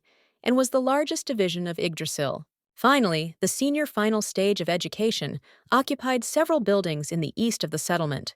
There were rumors that such a location of parts of the school along the perimeter of the city walls was caused by the need to quickly respond to monsters entering the outskirts of the city. The reason why monsters penetrated our world was simple: opening gates to another dimension. No one knew exactly the cause of this anomaly, but they assumed that magical distortions were to blame. Also, somewhere nearby, there was an eerie place that had several names, but most often it was used to increase the number of points. It was possible to raise your level well there, although you had to work hard.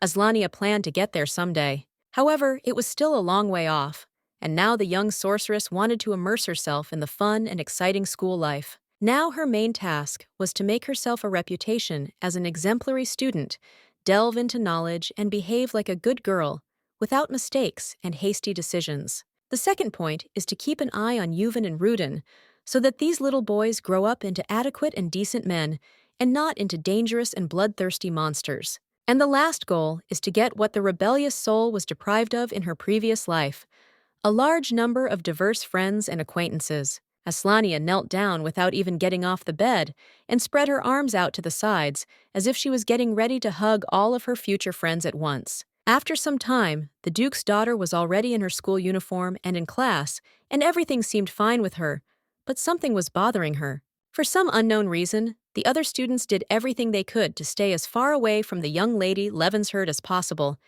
and that was strange. When Aslania first entered the first grade, everything seemed clear and simple to her. However, the atmosphere in the school itself was completely different than when she played Fantastic Attraction. The students looked askance at the girl whispered, and were simply afraid to approach her. It was noticeable how they tried to stay away. The young schoolgirl did not understand what was going on, but she felt as if she was being enveloped by some kind of dark magic that did not let anyone get close. Aslania had counted on having fun at school with new friends, but instead, she spent her time in some kind of incomprehensible loneliness and alienation. Trying to calm herself down and explain what was happening, the Duke's heiress assumed that her high social status was to blame because in the class, there were only 2 at her level. The rest were lower. In addition, most of her peers were a whole year older than the girl, so the combination of these factors could well have created some tension, depriving her of close contacts. But even with those who were equal to her in status and age, she could not establish any kind of relationship, which alarmed Aslania and prevented her from concentrating on her studies. However, the Duke's daughter hoped that these were temporary and solvable things. The main thing was that gossip about her past adventures did not reach the walls of the educational institution. But one day, the young sorceress accidentally overheard a conversation between a boy and a girl from school. They were talking about how striking the emperor's son was treason to the country, and it was unclear why she managed to avoid punishment. Now the situation seemed quite understandable. The children avoided Aslania because they considered her dangerous and unpredictable. However, she did not blame them for this, but was glad that she so easily avoided the consequences. But what to do with such a reputation, the Duke's daughter did not know, because how to establish relations with a person you are afraid of? However, the sorceress hoped that children are first of all curious and inexperienced creatures, who sooner or later will begin to communicate with her, and then she will not miss her chance. And then one day, a group of 2 boys and a girl approached Aslania. They politely greeted her and asked if they could sit next to her. Their faces seemed familiar to the sorceress, and she made some effort to remember where and when she could have seen these guys. Of course, the Duke's heiress recognized them because they were the Steel Empress's confidants, cruel and cold-blooded accomplices of the evil boss who loved to bask in the rays of someone else's glory. The young lady thought that she would rewrite this part of the story as well, and politely declined the introduction, saying that she wanted to sit alone. The pink-haired girl was surprised and asked again if she really liked sitting alone, because it must be terrible. Then the green-haired boy smiled affably and introduced himself. It was Harmon, the son of Count Ist. He added that nobles from the upper classes should stick together. Aslania remembered that in this world, there was a division not only between commoners and aristocrats, but also between the levels of noble families, where birth largely determined your life. Suddenly, a group of boys approached from the doorway, all of them vying with each other to say that they wanted to sit next to Lady Levinshurst, to which Harmon replied that they were late and the seat was taken. Then, literally, all the children in the class went crazy and rushed to the Duke's daughter to take the desk next to her. They just climbed and climbed, shouting over each other and trying to get to know each other. Girls and boys vied with each other to offer friendship, invite her to visit, give their names and statuses, so that Aslania instantly found herself in the center of everyone's attention. The first couple of minutes, the sorceress tried to remember who was who, so as not to make a mistake with the choice. But the flow of information overwhelmed her, blocked her thoughts, and paralyzed her memory. Suddenly, the Duke's heiress heard a familiar voice. She will always remember it, because so many unpleasant memories are associated with it. It was the same pink-haired girl who was now trying to be her friend, and according to the game plot, she immediately betrayed the Steel Empress as soon as she departed from the path of evil. Meanwhile, the argument in the class was getting serious. Everyone wanted to sit next to or as close as possible to the star that had appeared, and the sorceress tried to calm them down. However, her voice was instantly drowned out by this noisy hubbub of various shouts and screams. Unable to bear it, Aslania added a little magic to her hand, and then hit the table, and told the children to stop arguing immediately because she wanted to sit alone. The result was simply stunning. Everyone present froze in horror. They looked at the fragile first grader and what was left of the strong oak tabletop on the desk. And while the smoke from the broken tree was still hanging in the air, the Duke's daughter added that, if she said something, then you need to listen to it the first time and not wait for the use of force. The school children began to timidly ask for forgiveness, but at that moment their teacher entered the classroom from the threshold.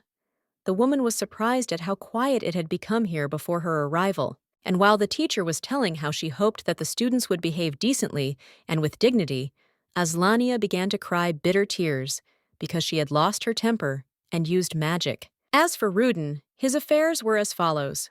During the break, he raised his hand to the sky and began to communicate with God. The crown prince placed his left hand on his chest and extended his right hand to the Almighty, asking why he was so cruel, and did not help the main character unite with the love of his life. But this was not enough for the boy, and he climbed onto the desk so that everyone could see how he was suffering, although his classmates perceived this eccentricity as unworthy behavior for the son of a king. Meanwhile, Yuven was also emotionally unstable and was in an extremely depressed state, with tears even running down his face. His sadness was also connected with Nuna, because he hoped to get into the same class with his friend, but in the end they were separated, and now the boy felt lonely and abandoned. At the same time, the children in the class of the heir to Appleton were very scared because the boy literally exuded dark tentacles of arcane magic, since he did not yet know how to keep his power under control. The son of the Marquise thought that his beloved was now in another class, surrounded by unfamiliar peers, with whom she had probably already met, and all these thoughts instantly lowered his mood. The emotional background of the teenager automatically created a negative aura, which had a very bad effect on those around him, and those who were sitting very close fainted. As a result, the first day at school became a difficult test for all three heroes. For Aania, it ended with a broken desk and a reputation as an unsociable and dangerous girl. For Ruden, a loss of respect because he behaved like a crazy lover who does not care about others. Yuven distinguished himself by his ability to fall into a prolonged depression out of the blue and a complete lack of control over his abilities. A couple of days later, the situation did not improve at all, as Aania saw other children making acquaintances, starting friendships and communication, and only to the young lady Livenshirt during this time, no one else approached, even for small things, like asking for an eraser or a spare pen. The torture of loneliness turned out to be unbearable, and the sorceress decided to act because it was necessary to get out of this viscous swamp of alienation. Aania quietly called out to two girls who were just talking about office supplies and asked them to lend her an eraser to erase her pencil. In response, both schoolgirls immediately fell to their knees and, respectfully lowering their heads, held out the requested item. The sorceress was shocked by such a reaction. Then the young sorceress realized that she had terribly frightened the children with her actions. However, she was still the center of attention, and this flattered her. However, very soon, an area a couple of meters wide formed around the girl, which was even called Aania's alienation zone, where everyone was afraid to enter. For a while, the young sorceress could stand being alone, but she went to school to find friends, not just to sit at a desk. At the same time, every time the teenage girl tried to establish contact with her peers, she did it very poorly.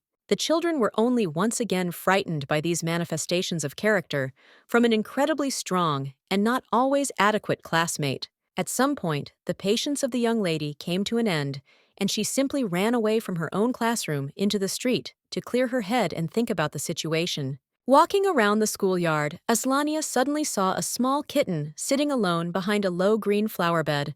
The Duke's heiress squatted down and extended her hand to the fluffy animal, offering him friendship. The junior schoolgirl kept calling the cat and hoped that it would respond and come closer to her, but the ball of fur continued to watch the stranger from its hiding place and did not move. Aania came closer and suddenly saw that it was not an animal at all, but only a strangely crumpled paper bag. And then she felt uneasy because if someone saw, they would think that she was crazy.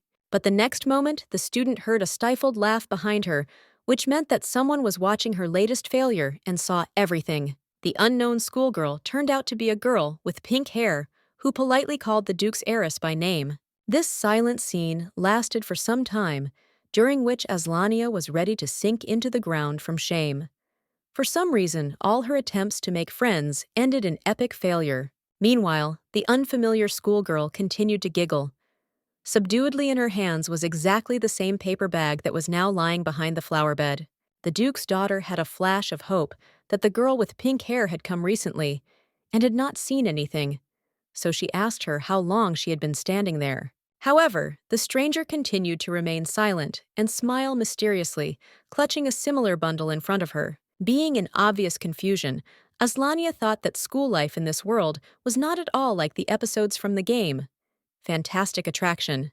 Many things were different. Suddenly, the schoolgirl with the bag asked if Lady Levenshurt had any friends, and the sorceress thought that the girl had probably seen everything from beginning to end, and so she began to cry. But then the stranger admitted that she had come here because the garbage really did look like a kitten from afar, and she also wanted to feed it.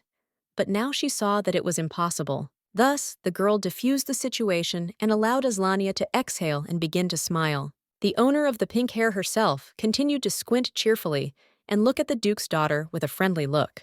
And after a short pause, the girls laughed cheerfully and began to rejoice at such an unusual episode in the schoolyard. Finally, the sorceress calmed down and, wiping tears from her eyes, asked what her new acquaintance's name was. The student with the bag, still smiling, answered that her name was Riley Hemmington. The sorceress complimented her on her beautiful name, and then, looking at the lamppost against the sky, said that she probably wouldn't introduce herself since everyone probably already knew her. Riley answered that it was true there were few duchesses in Yggdrasil, especially those who destroyed school furniture with a blow of their hand on the very first day of school, and the girls laughed again. Aslania still felt a little awkward about the situation, but she realized that now she finally had a real chance to make a friend. The younger girls sat down on the nearest bench and began to discuss animals, starting with cats, and it turned out that they both treated them with warmth. And then Hamilton invited her new friend to come visit her and introduce her to her pets. It turns out that she has 3 cats at home.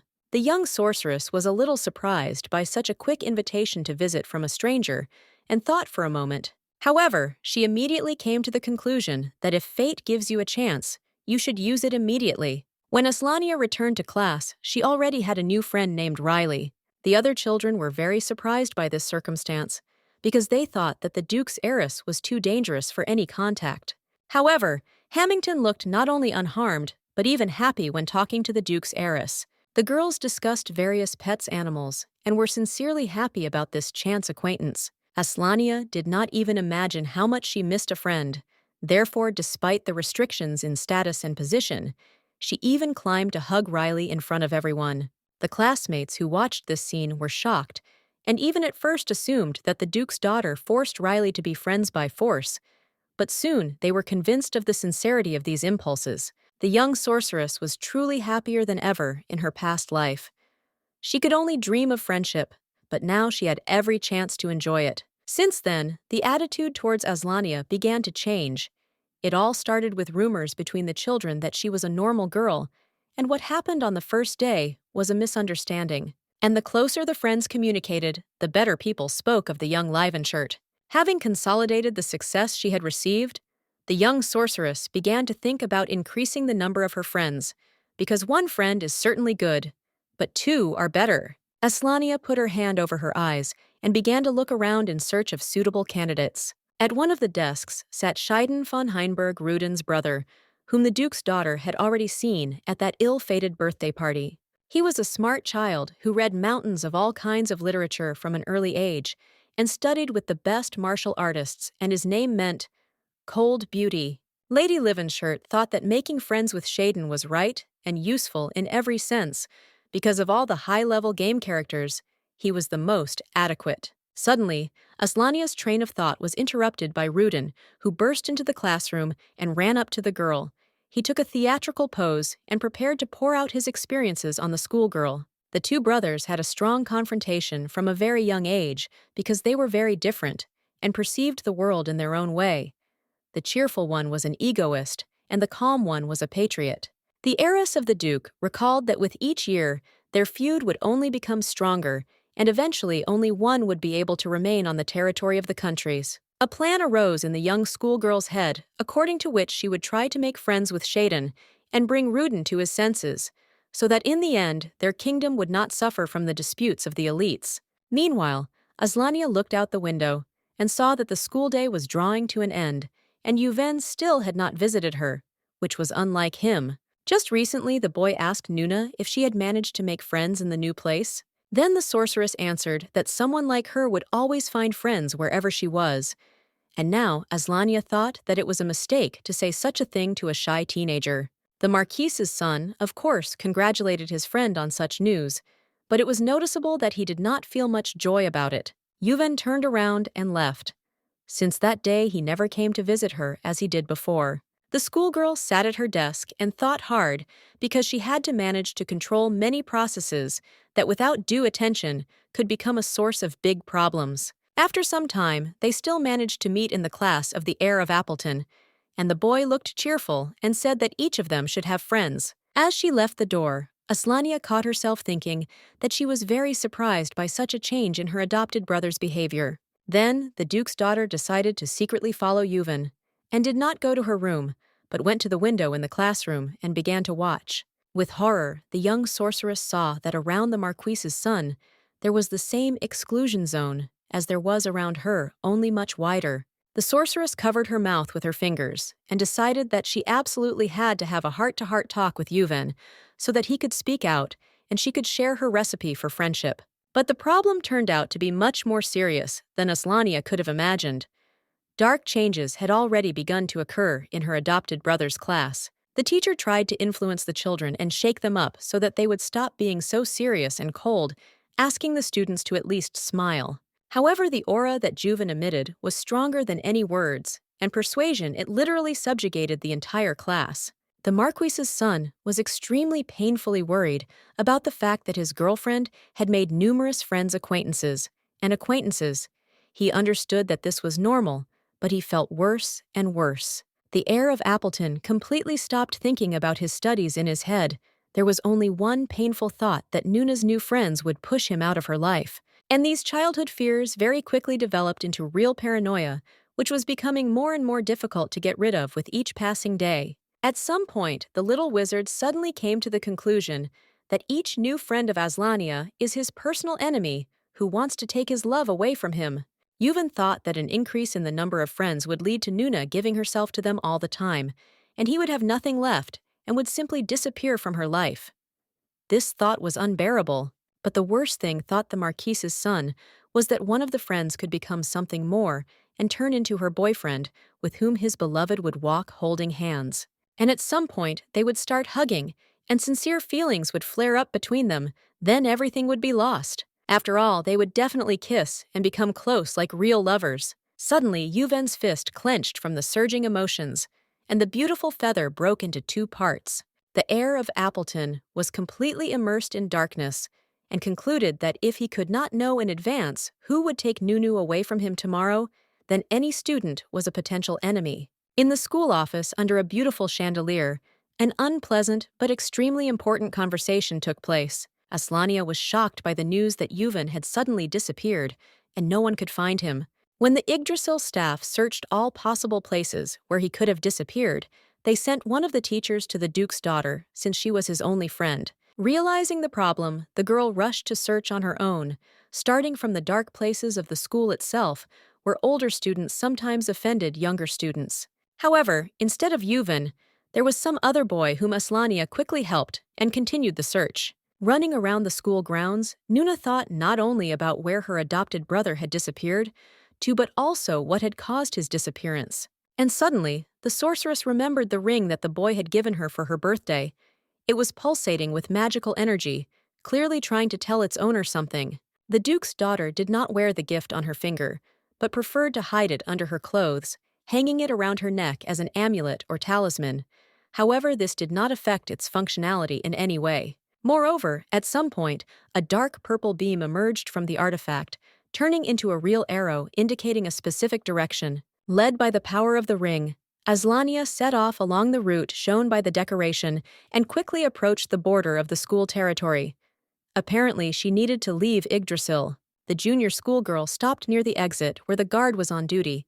She could not pass by, which meant she had to think of a way to get around the guard. Suddenly, the arrow jumped up and pointed to the top of the fence, so Nuna began to evaluate a possible escape in this direction, especially since it was not high there.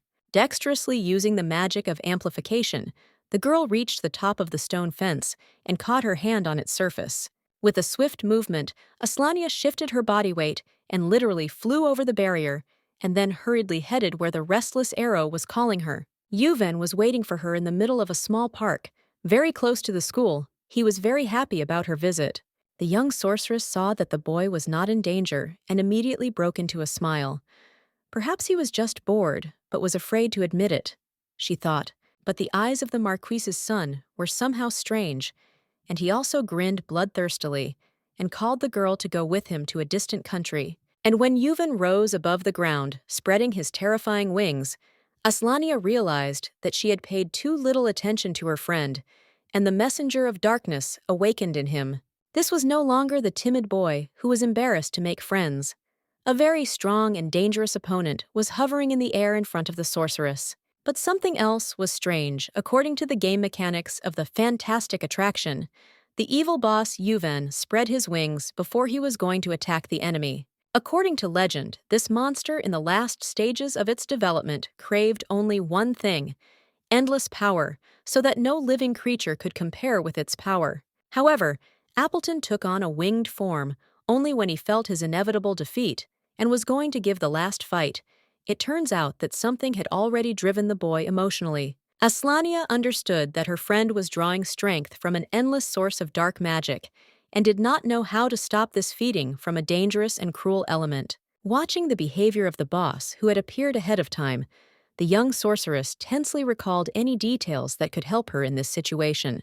Apparently, Yuven was consumed by one of his childhood fears, and he felt on the verge of complete defeat, and therefore took a kind of defensive pose, which was actually needed for an attack. The teenager hovering in the air insisted that they rise high together and fly away from the kingdom to a place where they could live only the two of them. Then the dark messenger took 2 blue cards from his pocket and said that these were tickets to an uninhabited island called Ohoroma Aslania. Only needed to touch the paper, and she would be there. The idea of dropping everything and immediately going to a deserted and distant corner of the land completely ran counter to all the girl's plans for a happy life in this world. The boy dreamily closed his eyes and said that there would be no one else there except them, which meant that they would have an eternity to enjoy each other's company exclusively. Aslania began to understand that Yuven's pathological passion for power and authority had already considered the girl his property, and encroachment on her was not allowed in any form.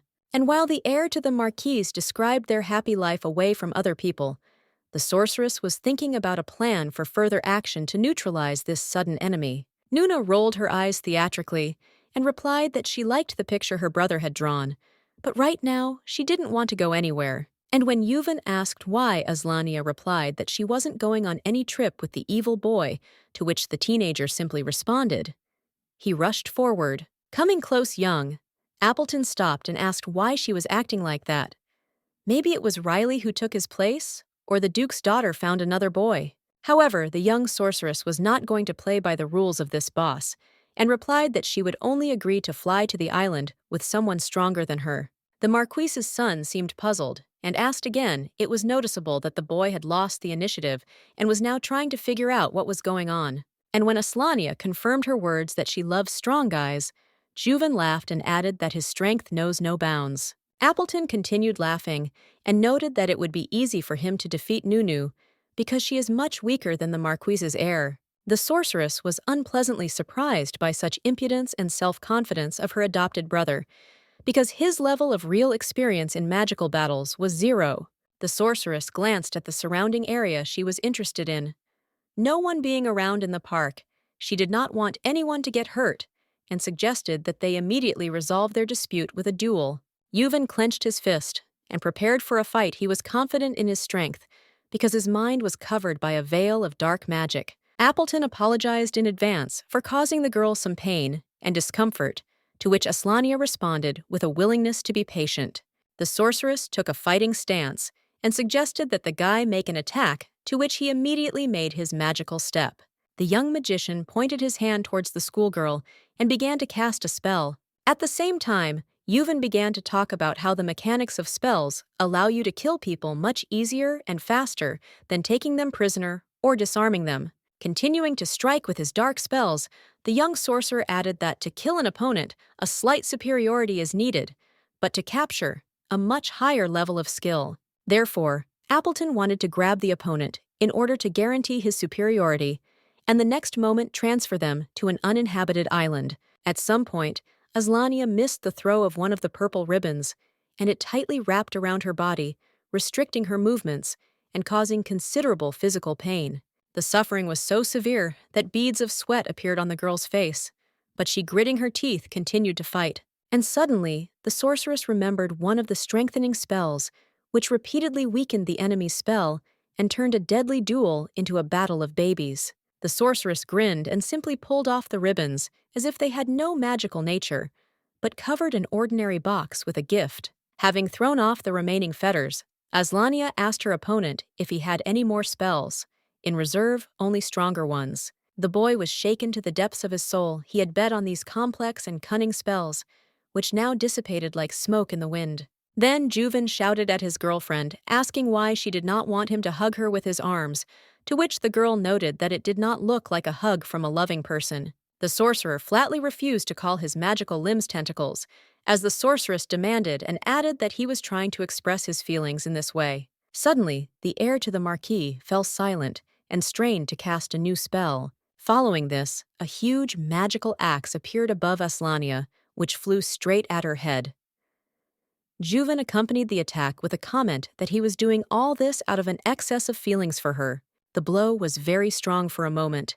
Even the sorcerer himself froze in indecision from the bright flash of light that appeared at the point of collision of the weapon and the fragile heiress of the duke. Nuna's hand grabbed the butt of the axe frozen right next to her face and neck. Then she smiled and prepared to respond to the attacker with another portion of compliments. Aania was sincerely grateful for the lessons of her mentor Schumann, who had taught her well and trained her for such cases. The schoolgirl squeezed the magic axe in her hand until it crunched and it began to disintegrate in the air, and then added that if Yuven did not show at least something serious, then she would go home because it was getting boring here. The messenger of darkness had a good imagination, since the monsters he summoned attacked in very specific ways. Among them were crawling, jumping, and even flying. Arrows, spears, tentacles, and other magical instruments sought to cause Aania at least some damage, but she steadfastly and easily repelled all attacks. Something unimaginable was happening to young Appleton. He accompanied each new attack with words and phrases about love, and then threw another charge towards the sorceress. The sorceress dodged another spell with a smile and said that she was embarrassed because he called Nunu his sister, then confessed his love, so the sorcerer had to decide. But the most amazing thing was how much mana the boy spent, and where he got such gigantic reserves of dark energy needed for all these magical techniques. At some point, instead of another weak spell, the sorcerer summoned an unusual red sphere with a pattern resembling an eye. Aania had never encountered anything like this before and thought that the boy probably had not created it, but that it had separated from his body, which she had partially controlled until then. This opponent seemed more serious to the sorceress, so she prepared for a real battle, hoping that by destroying this sphere, she would free Yuven from the evil influence. The sphere hung for some time above the boy's head, and then began to slowly approach the sorceress. The duke's daughter put her hand out to meet the red glow, and was determined to destroy this creature of evil. The sphere was literally ablaze with fire, and it was very painful to bring her fingers to it. Aania instinctively pulled her hand away from the source of heat, but firmly decided to deal with this unusual thing at all costs. Gathering all her strength and putting maximum effort into the magic of amplification, the girl grabbed the strange ball from both sides and squeezed as tightly as she could. She shouted at the sphere that she intended to change her fate and the lifelines of other heroes so that they would not be evil bosses, but become good people. Increasing the pressure on the magical surface with each second, Aania said that there was only one person in the world who could change her life. It was herself. When the ball burst from the load and shattered into 1,000 pieces, the world around was illuminated by a blinding flash of white light. It was sunny in the park. The darkness dissipated, giving way to natural daylight. The sorceress ran up to Yuven and helped him not to fall. He looked very tired and was literally falling off his feet. Then Nuna thought that this battle had definitely increased her experience in magical duels, so now she had become much stronger and more confident. Young Appleton was slowly regaining consciousness, and Aslania laid him down on the green soft grass so that he could move away from the fight and recover a little. However, she herself also needed recharging. The Duke's daughter was sincerely glad that everything ended so well, and she also thought that she should scold the stupid boy well, but she would do it later. Now was not the time. The Marquise's son was still unconscious. He was turning his head from side to side and muttering incomprehensible words. After some time, the Duke's heir was taken to his native estate. For bad behavior, the school administration decided to punish the student by suspending him from classes for a whole month.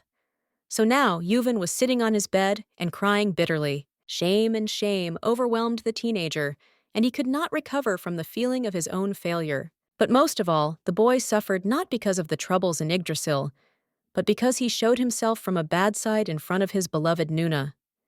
He did not know how to look his friend in the eyes now. At the same time, the boy analyzed his condition and came to the conclusion that after that fight changes had occurred inside him, he felt better at heart and as if an unknown stone had fallen from his shoulders. Yuven remembered that he wanted to leave the kingdom to leave his family and friends, but now it was perceived as a bad dream or unhealthy delirium. Burning with shame, the boy even began to think that it would be better if he died as a result of that duel, because now it would be harder to look Nuna in the eyes than to die. Suddenly, the door to the room opened, and Aslania appeared on the threshold. She inquired about the well-being of the Marquise's son, to which young Appleton did not know what to answer. The Duke's daughter did not look upset or angry. On the contrary, she smiled and seemed to be in a great mood. Yuven thought that now he would be scolded, perhaps even beaten, and understood that his actions were not justified, and prepared to accept the inevitable retribution for what he had done. Nuna came closer, put her hands behind her back, and said that the boy looked fine on the outside, but she was more concerned about his internal state. The boy was a little surprised. He expected that he would now be showered with curses and accusations of crimes committed, but everything was different. Aslania laughed and asked why her little brother thought that she would scold him so much. Yuven turned his gaze to the picture hanging on the wall and answered that his act was very bad and he should be punished for it. However, the sorceress answered that the young sorcerer acted on the instructions of an evil magical entity that controlled his behavior and intentions, so it is impossible to place all the blame solely on him.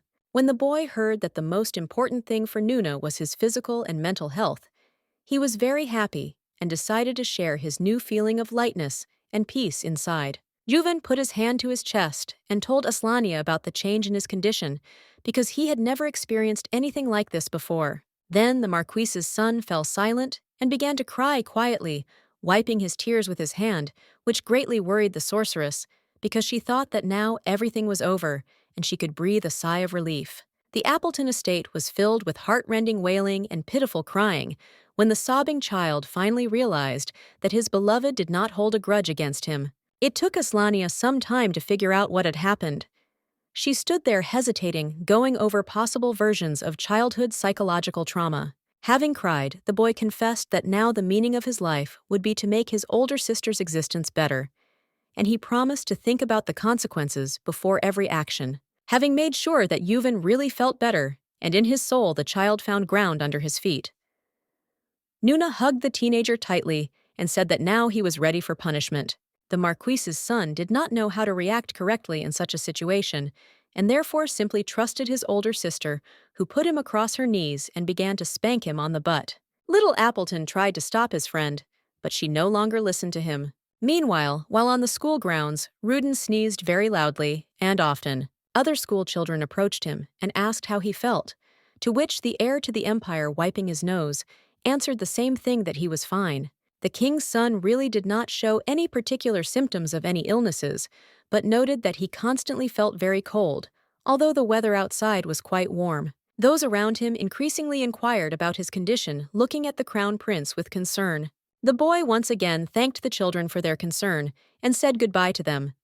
It turns out that he came to class today only to see Aslania, but he was told that she was not there. Ruden also learned that Yuven was temporarily banned from visiting Yggdrasil, and suggested that Lady Livenshirt could well have gone to Appleton's son, since they showed mutual sympathy. The heir to the empire immediately imagined a picture of their possible date, where the punished schoolboy tries to charm the young sorceress, and thus take her away from the king's son. The worried boy immediately tried to erase this image from his head, and thought about what he should do next.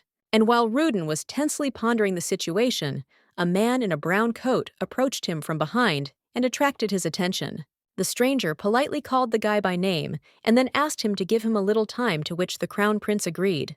The king's heir did not like to be distracted from important thoughts, but the man was unfamiliar to him, and his good-natured appearance aroused some interest and curiosity. Smiling, the man replied that it was inappropriate to discuss such an important topic in the corridor, and therefore he invited Ruden to the director's office. Once alone, the man looked closely at the king's son, and the smile gradually slid off his face. Then he began to speak. Listening to the new information, the crown prince was truly shocked by the information that was delivered to him. However, when the information was voiced in full, a smile shone on the face of the emperor's son, because now his plan for insidious revenge had become quite real and feasible. In the Livenshirt mansion, the duke's daughter was preparing for the upcoming exams in full swing. All this time, Aania worked hard and surrounded herself with a real mountain of all kinds of textbooks and additional literature, and all this in order to achieve her goal and become the best student of Yggdrasil. The sorceress remembered that according to the plot, her image of the Steel Empress was distinguished by the highest strength and aggression, but in terms of intelligence, she was noticeably lagging behind, so she studied. If you remember the other game bosses, then in first place were Ruden and Yuven. They both brilliantly coped with difficult tasks and had real talents in different areas. Aania firmly decided that she was going to not only catch up with the leaders of the fantastic attraction in academic performance, but also overtake them, which means she is ready to study hard. And when the results of the preliminary exams appeared on the results board, the picture was as follows. Ruden, Shaden, and Yuven took the first 3 places, and the heiress of Livenshirt only 22nd. For the young student, this was a real blow, and at first the girl was even sure that some ridiculous mistake had occurred, because she tried so hard and worked so hard.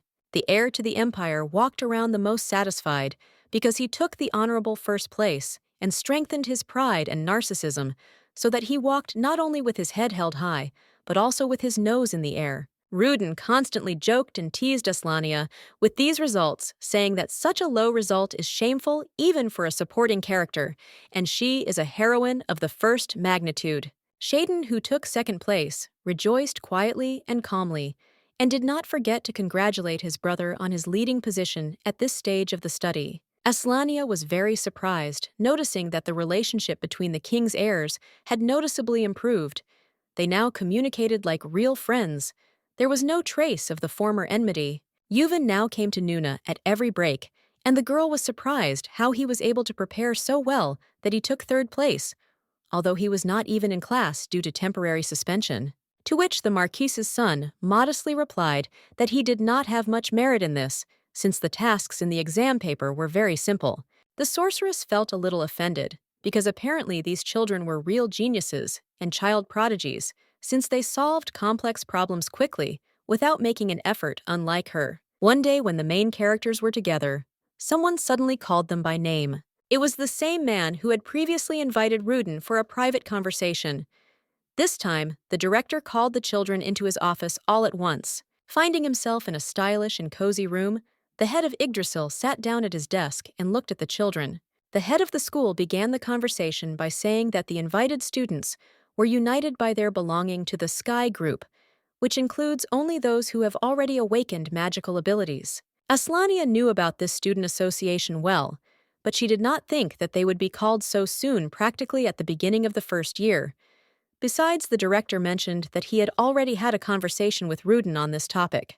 The firmament had its own organization, and everyone who entered it became in fact the local elite of Yggdrasil, receiving additional rights and a high status among the rest of the schoolchildren. The association was somewhat similar to the Commonwealth of Magicians, and many teenagers could only dream of joining it. In addition to universal admiration and respect, The group members received access to special rooms in which only members of the firmament could be. Naturally, a large number of bonuses and pluses did not arise out of nowhere. Aslania understood this a little, so she immediately got down to business and asked what task the director had for them. The man smiled. He was pleased that the children, despite their age, were already mentally prepared for new challenges, and reminded them that representatives of the Deccan Empire would soon arrive to them. Many people on the school grounds had been discussing this event since the beginning of the school year, as such events only took place once every couple of years. The Duke's daughter was aware of political life and knew that there were only two empires in the world, Isaac and Deccan, which took turns visiting each other once a year. The relations between the states were far from friendly, but for now they have managed to maintain them in a stable neutral position thanks to these annual visits. Last year, a delegation from Isaac went to Deccan.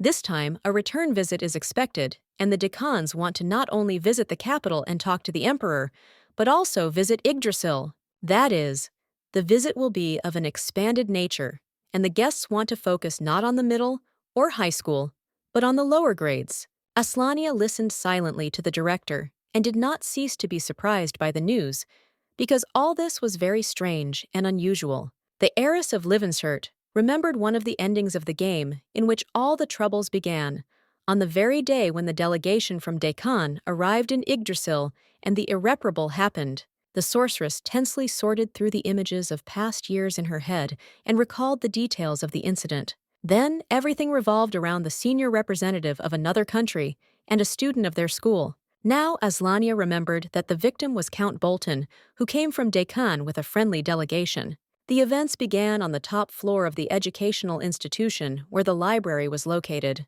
and the student who started the conflict was Ruden, the emperor's son, who took the important visit of his neighbors lightly. At some point, the boy attacked the count and caused him serious wounds and injuries. The newspaper headlines of that time were full of bright and catchy phrases describing the incident that had occurred. The conflict could not be resolved peacefully, and the flames of hostility broke out of control, causing a real war which eventually led to one of the negative endings. Aslania thought about it. She read a description of this event in the library on the game's fan forum, but she herself did not take part in it. The immortal soul, being in its past incarnation, tried to understand this unusual game episode, but the messages on the forum were scattered and inaccurate. Some called the events a staged provocation. Others blamed everything exclusively on the crown prince. In any case, now she is Lady Livenshurt and must prevent a bad ending. Examining the pieces on the chessboard, the sorceress asked Ruden what he thought of the neighboring kingdom and its politics. The emperor's son answered without hesitation that in his opinion, the Deccan are their old enemies, and defeating them will be a wonderful achievement on the path to his dominance and greatness. Aslania was completely taken aback by such a categorical answer and decided that the best thing to do in such a situation was to eat as many sweets as possible, because she would definitely need mana. The sorceress lay on her bed and thought hard about what she should do, because at the will of the crazy boy, the country could plunge into chaos and burn in the fire of war. And the Duke's daughter was also thinking about whether it was possible to avoid some key plot points that determined the course of further events. Falling asleep, young Livenshurt came to the conclusion that firstly she should talk to Ruden again about the neighboring kingdom and explain to him the seriousness of the possible consequences. The next day, when a suitable opportunity presented itself, the sorceress directly asked the crown prince if he was planning an attack on the delegation of guests. The king's son laughed in response and added that he was the heir to the throne, and therefore he must weigh his every word and especially his actions, because the whole country depended on them. Aslania smiled. She was glad that the boy understood something, but she was embarrassed by his ability to masterfully lie, so the girl decided that she would watch him closely during the reception. The girl glanced around the peaceful atmosphere of the room and thought that in a world where she had a second chance, she would make every possible effort to avoid war. And the Duke's daughter also remembered that the school director mentioned one of the purposes of the Earl of Bolton's visit, a meeting with the heir to the empire, Sir Ruden von Heinberg. To understand the situation, Aslania began to study the local press in order to glean additional important information about the relationship between the neighboring states. The Isaac Empire newspaper headlines were full of praise for the crown prince as an outstanding genius who was about to become the hero of the continent. But the Deccan Kingdom had a different opinion, where the main star of the printed media was Count Hiram Bolton, and Ruden was relegated to a league for the middle class. In addition, the publications of the neighboring kingdom not only praised Hiram's intellect and fighting ability, but also threw mud at the entire Isaac Empire. Looking at the photo of a possible enemy, Aslania remembered that there was such a plot character occupying the niche of secondary heroes, and he appeared in one of the updates. From the depths of consciousness, facts of Bolton's biography emerged. When he was only 13 years old, he had already received higher education. Now the guy is about 18, and he is not only a master of sword and magic, but also the head of the family. No facts discrediting his brilliant track record were found in the press. There was only a mention that Hiram possesses special chloride magic. Sir Bolton did not become like this. Overnight, he had a long and difficult path to the top. When the young nobleman was only 13 years old, his parents suddenly fell ill with a strange mental disorder. The teenager had just completed his education, but when he returned home, hard and stressful work awaited him. The fact is that the parents' illness progressed, and they were forced to retire. The young heir had to take over the management of the entire family, which was difficult. And at first, the heads of families from neighboring lands did not believe in the success of the teenager, laughed, joked, and looked down on him. However, Bolton's sharp mind and diplomatic talent allowed him to conclude profitable deals and develop existing assets. Already at the age of 15, Hiram completely restored the authority and power of the family, and a year later, he took an active part in repelling the attacks of monsters, which earned him popular love and popularity. As a result, the growing authority of the young count made the teenager almost a national hero of the entire kingdom of Deccan. After reading the biography of the future visitor, Aslania caught herself thinking that she liked him more than Ruden. The sorceress's thoughts revolved around two main options: either change the king's son's attitude towards his neighbors or simply prevent their meeting. The young sorceress felt a little sorry for the boy that he was so easily manipulated, but she understood that she was doing this for the common good,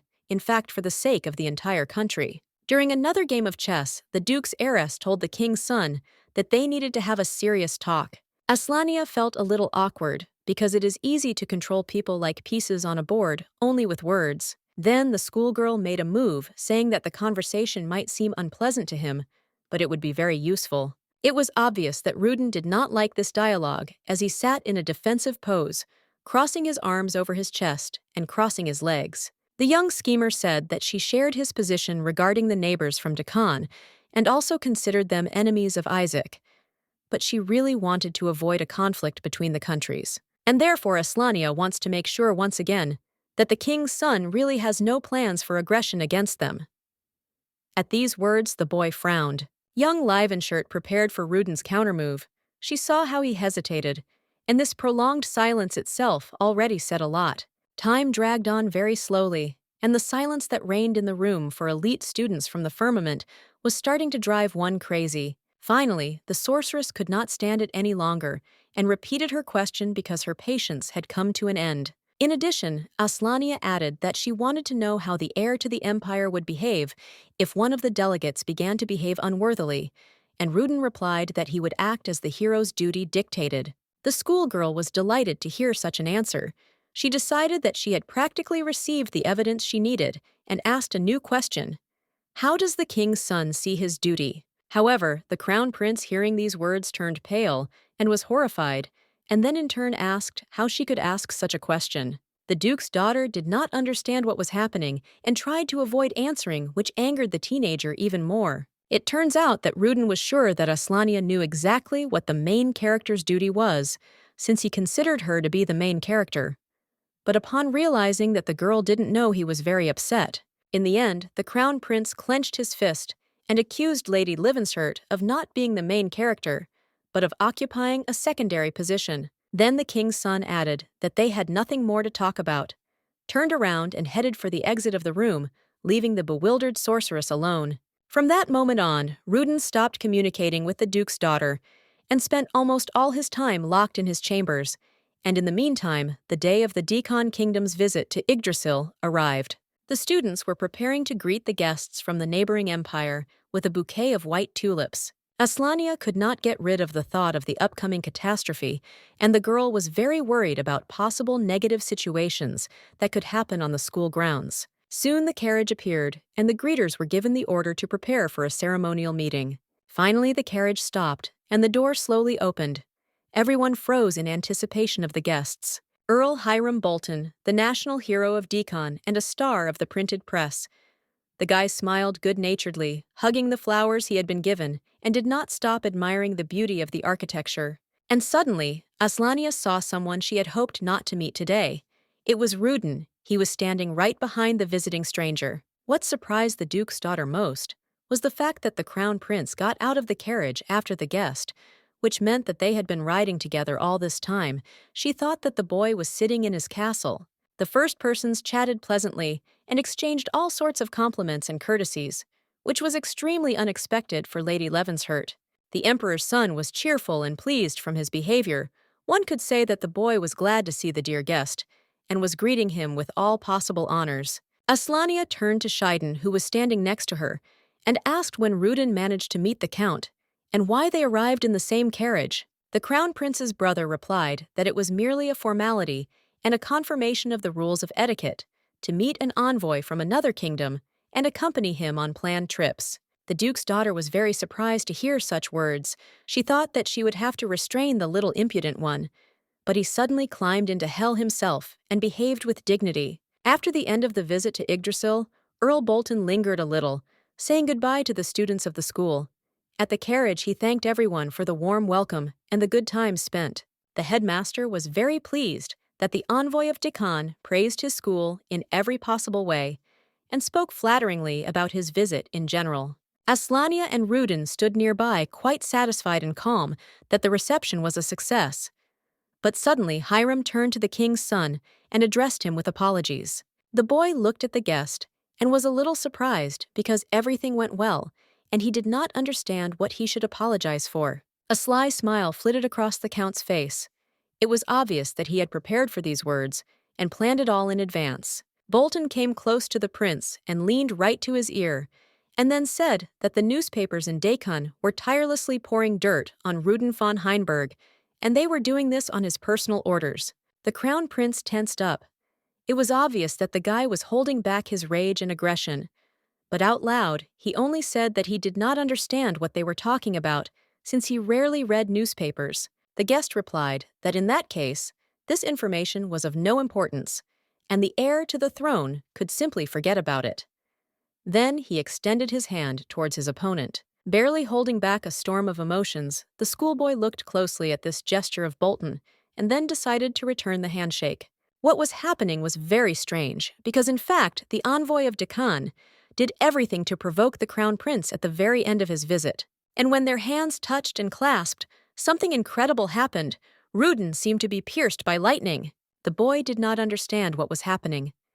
He was conscious, but the world around him changed dramatically. Its colors instantly faded, and everything was covered in a dark fog.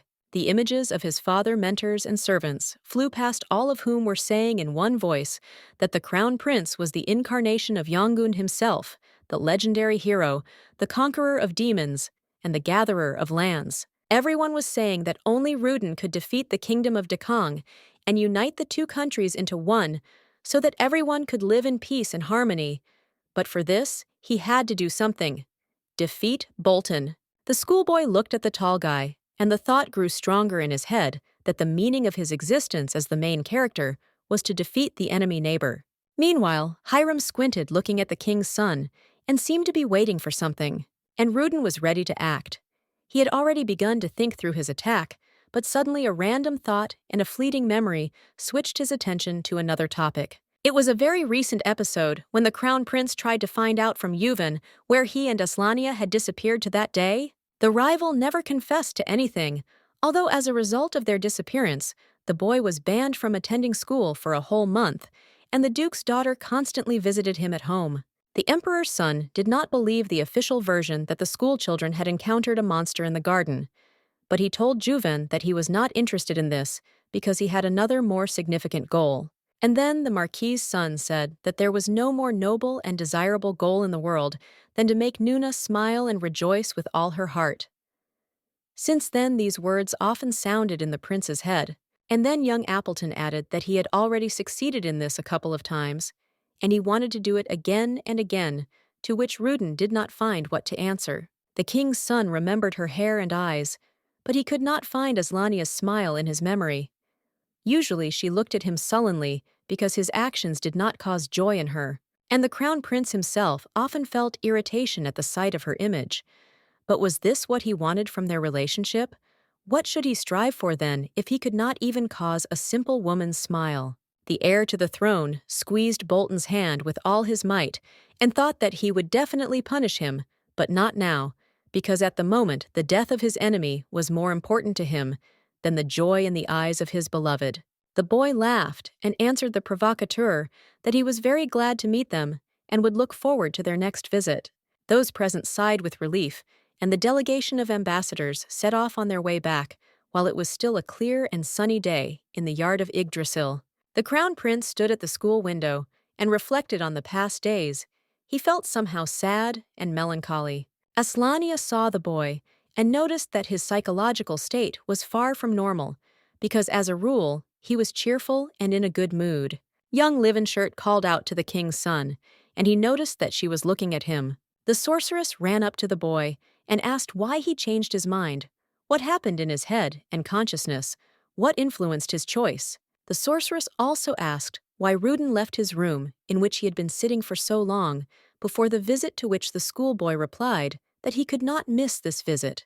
Then Aslania said that she saw how Earl Bolton provoked the schoolboy to attack, but added that she would definitely not be able to restrain her anger and would pounce on him. After which, the girl reminded the crown prince of his promise to fulfill his duty as the main hero, and asked what it was if he did not plan to attack the envoy, but the boy did not answer. Seeing that her interlocutor was silent, the duke's daughter raised her voice and asked why he had come, and was standing in front of the door of her classroom if he was not going to talk. Finally, the boy could not stand it, and closing his eyes shouted in response that he had come to her because he wanted to see her smile. Aslania expected anything from the obstinate and restless son of the emperor, who was used to bathing in luxury and listening to flattering speeches. But this statement came as a complete surprise to her. Ruden continued to pour out his soul, and mentioned Yuven seeing whom the duke's daughter always smiles, to which the sorceress noted that she was smiling at both of them. But the crown prince noticed that it was a different smile. The sorceress made a face and asked if such a smile suited him, to which the crown prince replied that this strained artificial grimace was only capable of humiliating, not encouraging. Aslania fell silent. She did not know what to answer. All this was so unexpected and unusual for her, but one thing was clear.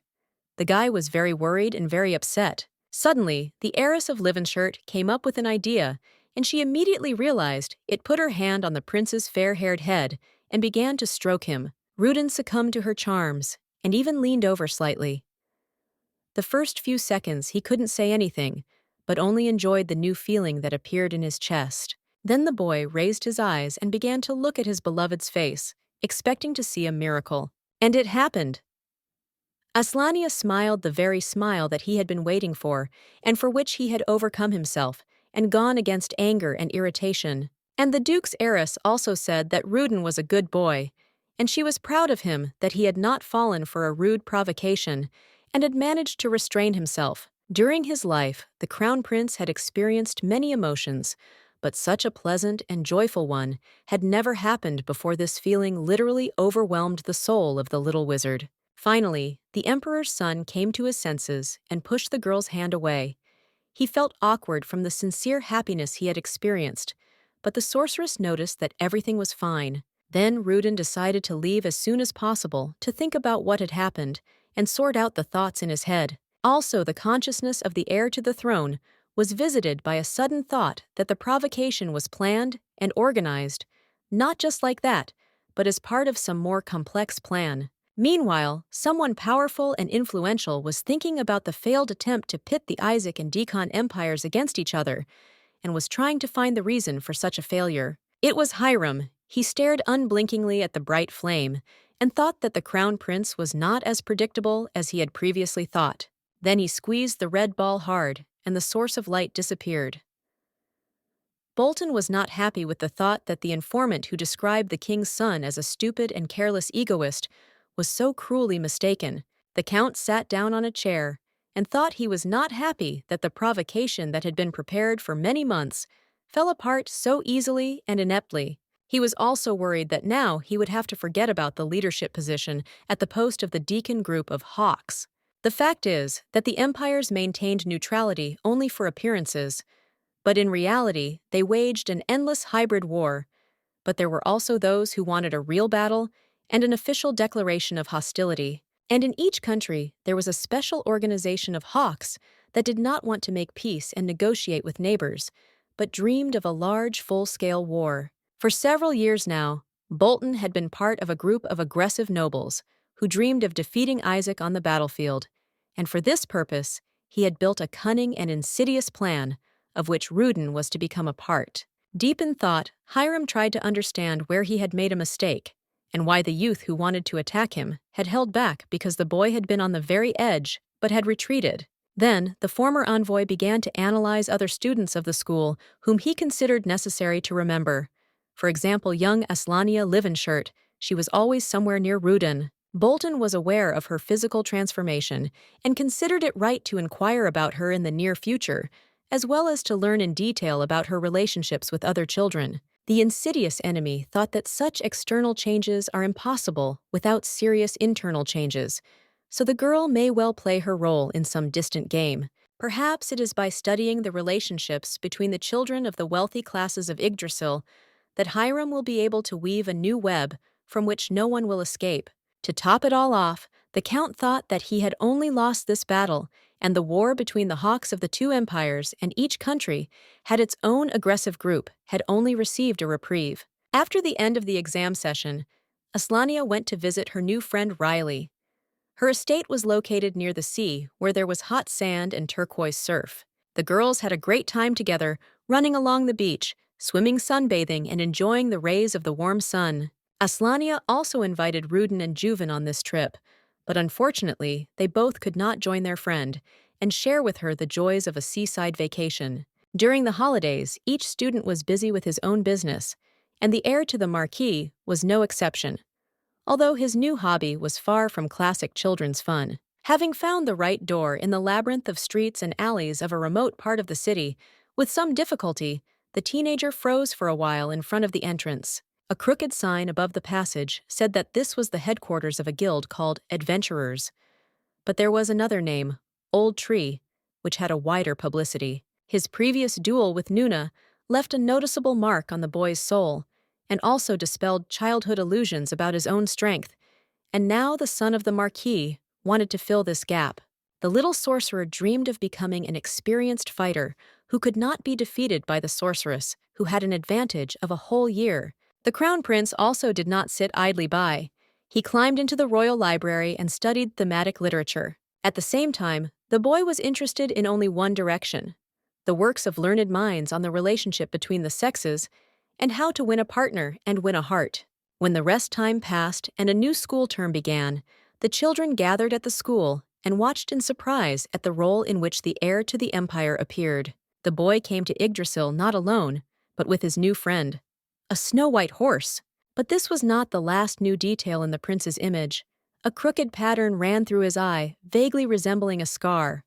Only it looked more funny than scary. Aslania did not tolerate such antics, and immediately returned the rider to the ground, taking advantage of the personal permission from her father emperor to physically punish the teenager. The lessons that had begun, once again, reminded the sorceress of the days when she had just entered Yggdrasil.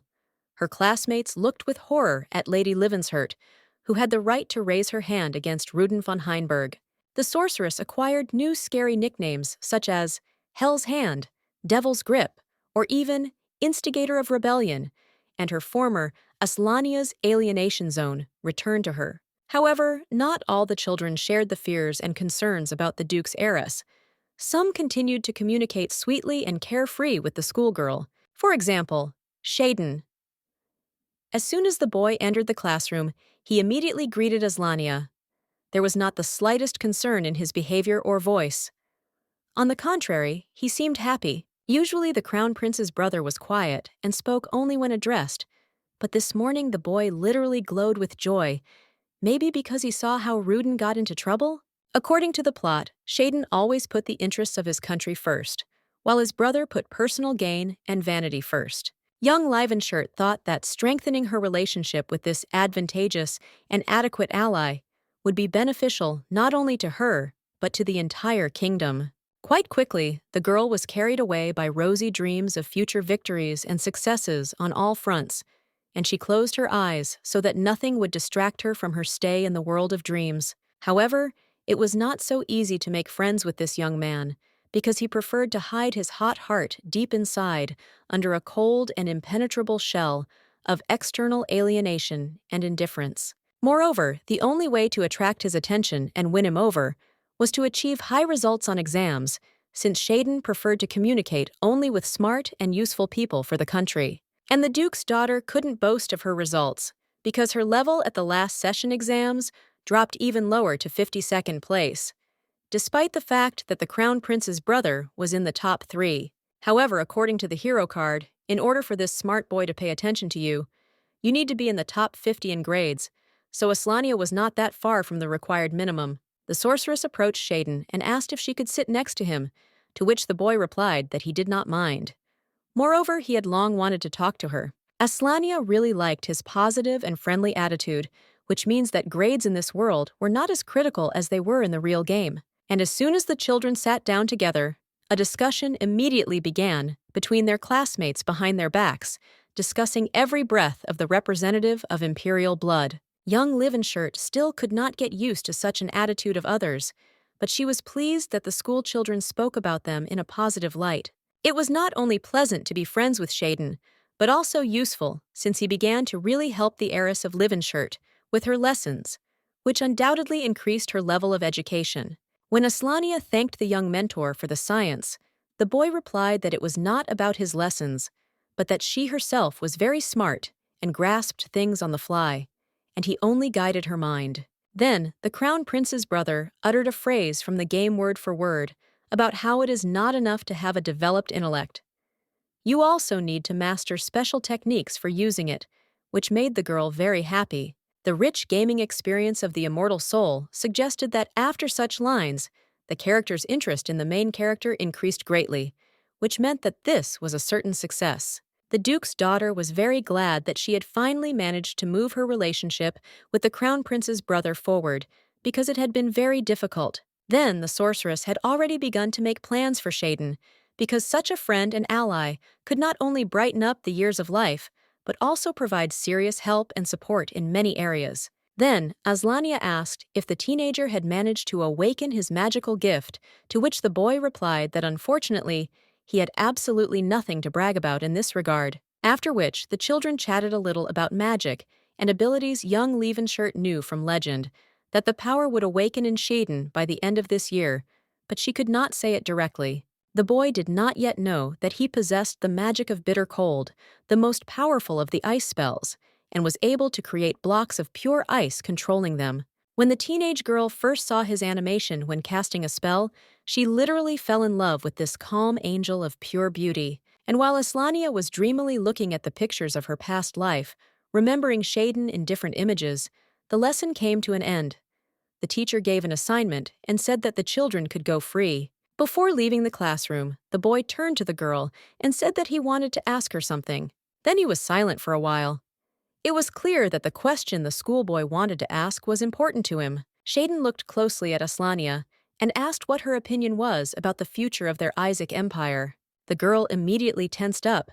She remembered that it was the answer to this question that would determine the entire future fate of their relationship, so it was important to make the right choice. However, the sorceress also knew that the guy should say these words at a more mature age and not in elementary school, because he had not even discovered his magical ability. The Duke's daughter thought for a long time, because she planned to approach this significant plot point only after several years, and not now without even studying in Yggdrasil for a year. Perhaps the sorceress's active behavior affected some game mechanisms, and the dialogue chains shifted in time, because before she had never beaten the Crown Prince in front of the whole school. Young Livenshirt looked into those clear, childish eyes that were waiting for her answer and remembered the ending that the fantastic attraction had prepared for this hero. Aslania couldn't take her eyes off her new friend and wondered if she could change anything in this world. After all, the sorceress had already interfered with the course of events, mixed up all the cards, and was trying to build this world anew. But would she have enough strength and understanding of the overall picture? Finally, the Duke's daughter looked away and began to answer the question. Asked, she decided that she didn't know if she could do everything right, but it was her direct responsibility to try. The schoolgirl expressed the idea that the peace with the kingdom of Deccan could not be called strong. It was like a very shaky bridge that was difficult to move quickly across. Then Shaden asked what to do, and then he began to listen to the addition to the answer that under the current king of the neighboring state, the situation will not change. But his successor, according to rumors, aims to establish real peace with Isaac. Then the young patriot remembered the lessons of history, that no matter how kind and fair the monarch ascending to the throne is, much depends on his retinue, which is capable of both developing and ruining the ruler's idea. Aslania agreed with the arguments of the interlocutor and noted that the entourage can also set the emperor up for something or against something, and therefore plays a key role in governing the state. As a result of this political discussion, the young people agreed that the ruler needs a close friend who will tell him the truth and protect him from lies and flattery, not afraid to risk his life for the sake of the country. Then Shaden was silent for a while and started talking about loyalty, about how it was a very useful quality for the inhabitants of the state. The crown prince's brother looked calm and satisfied with the conversation. He smiled and said that now his soul was calm and light as it had been for a long time. Then the boy hesitated for a while and reached into his jacket pocket, from where he took out some object, after which he handed it straight into Aslania's hands. And when the Duke's daughter saw the gift, she was simply shocked by this act. In her palm lay a unique object which was very difficult to obtain in the game, fantastic attraction. And only a select few achieved such success. It was a brooch of the imperial family, which the masters of the country gave in exceptional cases to people who had won their personal respect and trust, and it also contained powerful magic. Such a gift meant one thing. Shaden's interest exceeded the level of 50 units, and then love could develop, so Aslania warmly thanked her new friend. And since the lesson was over and the break began, the boy hurried out into the corridor, and literally right there, Yuven came in. He asked Nunu how she could make friends with such a blockhead, to which the girl replied that firstly, the brother of the crown prince is quite a worthy conversationalist, and secondly, he is older than the son of the marquise, so he should be addressed more respectfully. And while the second prince had not yet managed to go far from the class, young Appleton had managed to wash all his bones, and concluded that according to his personal feeling, Aslania should stay away from this guy. The next morning, when the Duke's daughter came to class, she saw a letter lying on her desk in her usual place where she sat. Taking the envelope in her hands, the schoolgirl turned it over in her hands for a bit, and then opened it and took out a note. The message did not provide any specific information, but it contained the time and place where the author proposed a meeting with Aslania. The line said that Lady Levenshurt should come at the end of the day to the hill located northeast of the city, and she should appear right today. The sorceress pondered all day about what awaited her at this meeting. She was sure that the letter was written by Shaden, and so as soon as the hour struck, she set off to meet adventures. It was indeed the king's son. He smiled when he saw Aslania, and said that he was glad to see her. The boy thanked the schoolgirl for trusting him, and suggested that they look at the stars shining in the dark blue sky. The Duke's daughter felt awkward because she knew these words well, according to the game's plot. They began Shaden's confession of love, but the problem was not with the confession, but with the correct answer. The fact is that according to the legend of the fantastic attraction, to answer the guy with consent meant to bring catastrophic negative consequences, and if you refuse, his heart would be broken. The teenagers climbed the city wall, and there the guy continued to talk about how he really wanted to bring Aslania here to show all the beauty of the night sky. The girl put her hand to her chest, where her heart was beating furiously, because this was an extremely important and exciting moment on which a lot, if not everything, depended. Suddenly, the sorceress was surrounded by a piercing cold, and her fingertips were covered with frost, and large, beautiful snowflakes began to fall from them. The sorceress raised her astonished eyes and met Shaden's gaze. He looked at the girl with a chilling gaze and said that before death, a person should see something beautiful. And then he added that he considered Aslania a real monster who secretly wormed her way into the trust of others, and he should not talk to her at all, but rather just turn her into a piece of ice. The sorceress tried to find out the reason for such aggression, because she was completely sure that they had a normal relationship that was striving for friendship. The schoolgirl's legs buckled, and she fell to her knees. A pattern of icy snowflakes danced around her. It was the spell of the ice prison. Finally, Shaden answered that this was the answer for the wound inflicted on his brother. Aslania could not believe her ears. She did not cause any serious damage to Ruden. The brother of the crown prince reminded her of their first meeting, when at the name day, the king's son offered the girl a closer relationship and called her his own because he really liked her. The young ice mage said that she could have simply refused, but Livenshirt chose to humiliate him in public. And then, after communicating with her, the king's son changed and became a laughingstock. Then Shaden raised his voice and literally screamed that Aslania had led Ruden astray from his chosen path, and he was no longer the heir to the Isaac Empire that everyone knew. The Lord of Cold was sure that all these negative changes had occurred in the boy because of the young sorceress who was to blame for everything and who would freeze to death for it. The insidious ice mage finished his monologue with a phrase about how love is the source of many troubles and destruction, and now he was convinced of this personally. Shaden clenched his fist and added that Aslania was poisoning his brother every day, turning the purposeful heir to the Empire into a stupid fool. These words seemed especially unfair to the girl, because Ruden had behaved quite crazy and ugly even before meeting her. Although, of course, his last stunt as a prince on a white horse was a spectacular failure, and his scar is a stain of shame for the entire royal family. The schoolgirl remembered how the crown prince pranced on a horse with a painted face, and she began to laugh, even despite the cold. One of the main spells of the ice mage is immobilization of the enemy by freezing, which hindered almost any movement. It was deserted and quiet around, and there was no one who could intervene or at least distract the guy from his venture.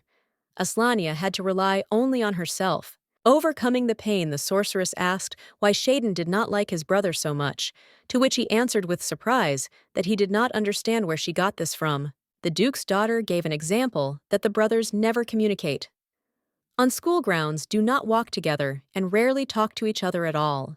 The boy's answer amazed the sorceress, because it turns out that all this time he had been secretly watching her and assessing whether the heiress of Livenshirt could become a worthy wife of the crown prince. The ice mage added that her magic could be useful to the kingdom, but the harm that it inflicts on the heir of the empire is much greater, and he does not want to risk the future of the entire country anymore. Aslania still could hardly believe that this was really happening to her, and that this favorite of game fans turned out to be so insidious and was going to freeze her to death. The freezing cold prevented her from thinking clearly, but the sorceress still realized that she had an imperial brooch with her, which should help in this situation.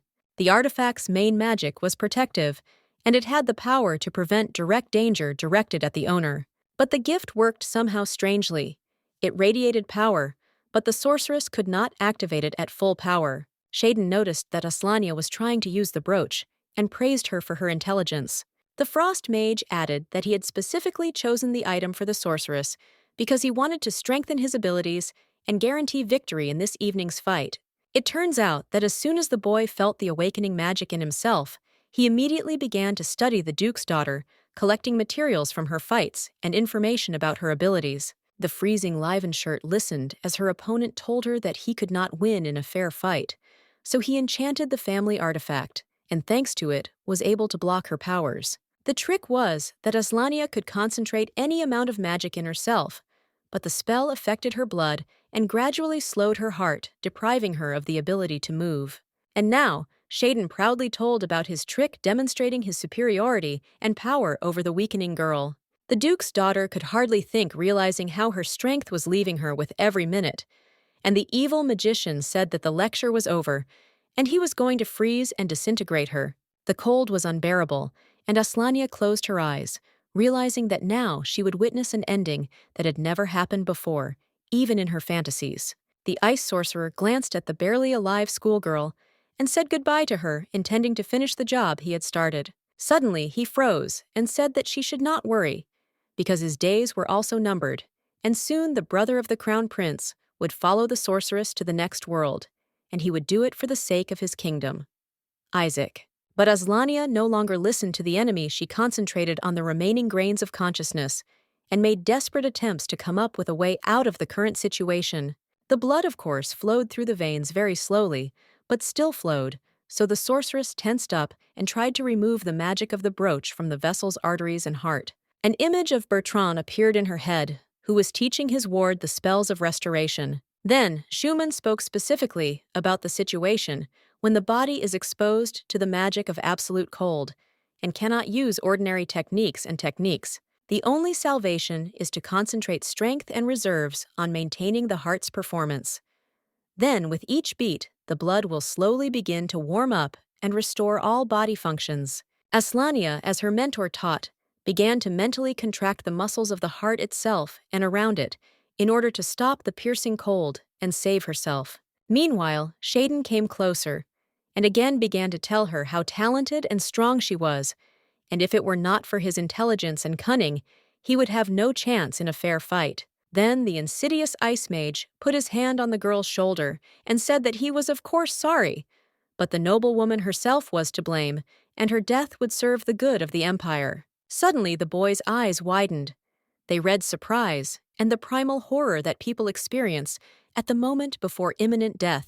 Aslania looked at her opponent and smiled, melting ice flowing down her face and body, and then asked if the young sorcerer was ready for such a turn of events. And while Shaden looked around in fear, looking for random support, the sorceress added that Ruden was certainly a fool, but his own brother was no better. The unsuccessful sorcerer began to back away, repeating that this could not be, but the sorceress had already completely thawed out and told him to prepare for the upcoming punishment.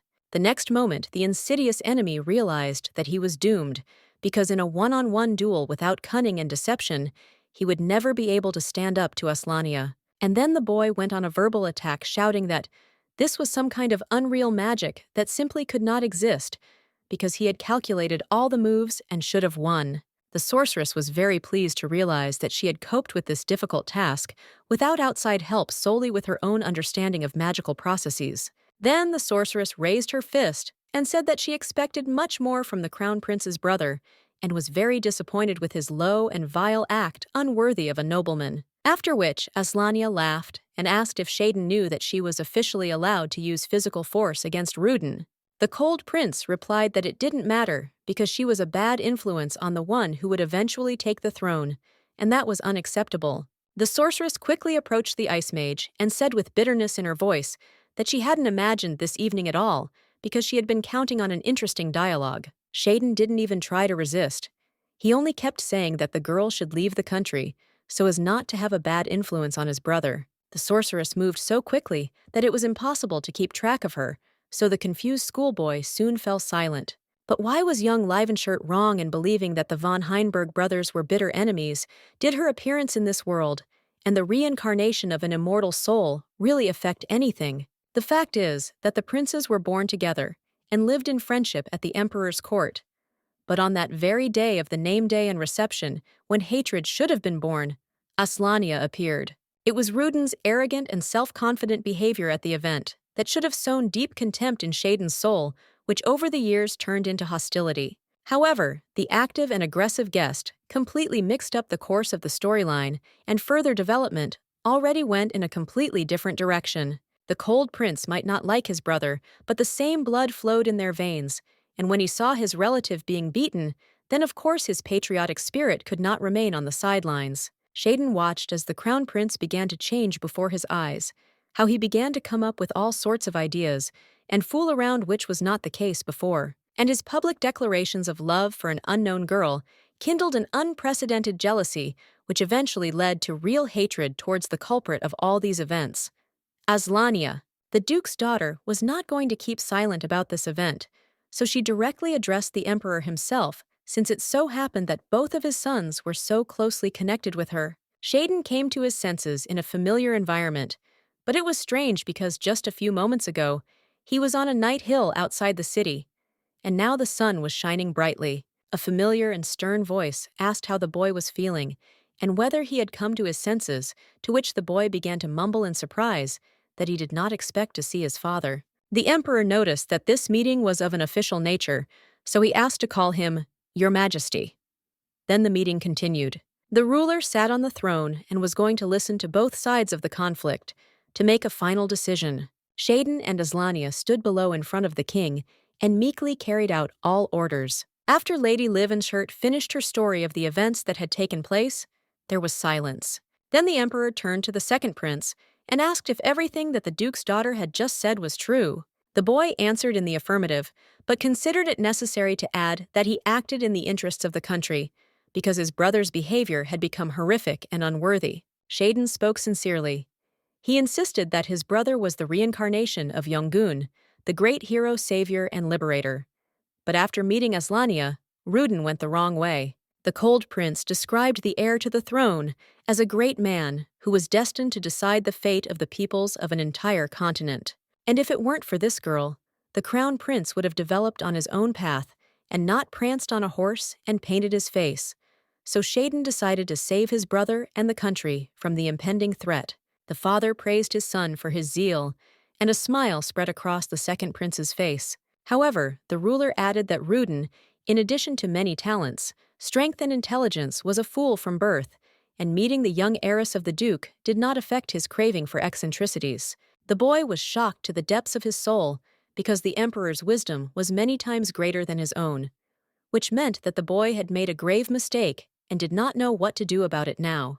Moreover, the ruler revealed to his son his plan, according to which young Livenshirt was to guide the crown prince on the true path and correct his behavior. Then Shaden asked the emperor if the royal family could trust Aania, and where was the guarantee that this young lady would not lead the empire to troubles and misfortunes. All this time, the duke's daughter was silent, and with her head down, listened to the argument between father and son. But when the conversation turned to trust in her person, she decided to intervene. The sorceress politely asked permission to speak, and having received approval, continued. She drew the emperor's attention to the fact that if the contradictions that were accumulating in the soul of the second prince were not given an outlet, then over time Shaden's heart would be filled with hatred, which was dangerous. The ruler replied that there was sense in her words, but what could be more significant for a son than his father's confidence? And Aania said that there was a way to dot all the I's. The duke's daughter remembered that there was an ancient and incredibly reliable way to check the sincerity of any person. Cassandra's mirror, or mirror of truth. The artifact was created by the very first mistress of the Isaac Empire, named Cassandra, thanks to her magical abilities of the element of truth. The magic of truth is quite rare in this world, so the magic item turned out to be unique and incredibly powerful, and no one could deceive the mirror. It literally saw through everyone. The emperor was very surprised to hear from a stranger about a secret artifact and asked where she could have heard about it when only selected nobles know about it.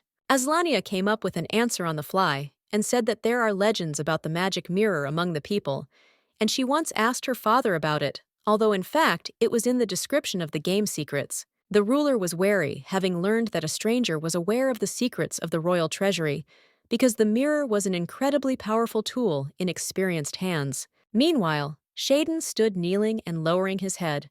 The boy wondered how it happened that the duke's daughter knew about such things. After thinking for a while, the king came to the conclusion that since the artifact was not a secret for Aania, it could be used while the second prince was clearly against it. But the father did not agree with his son, noting that what was the use of a magical artifact if it gathered dust in a hiding place for years, without being used and of no use to their family. And when the novice frost mage agreed with the king's arguments, the emperor ordered the servants to immediately deliver the sacred relic to the hall. Soon the order was carried out, and a huge oval-shaped mirror appeared in front of Aania. It was taller than her height, and in appearance was no different from ordinary mirrors. The heiress of the Livenshirt family approached the ancient artifact, and the king said that if a person is telling the truth, the surface will glow blue, and if he is lying, then red. The sorceress approached her reflection and looked at her tired and serious face. Where was the joy with which she planned to live this new life?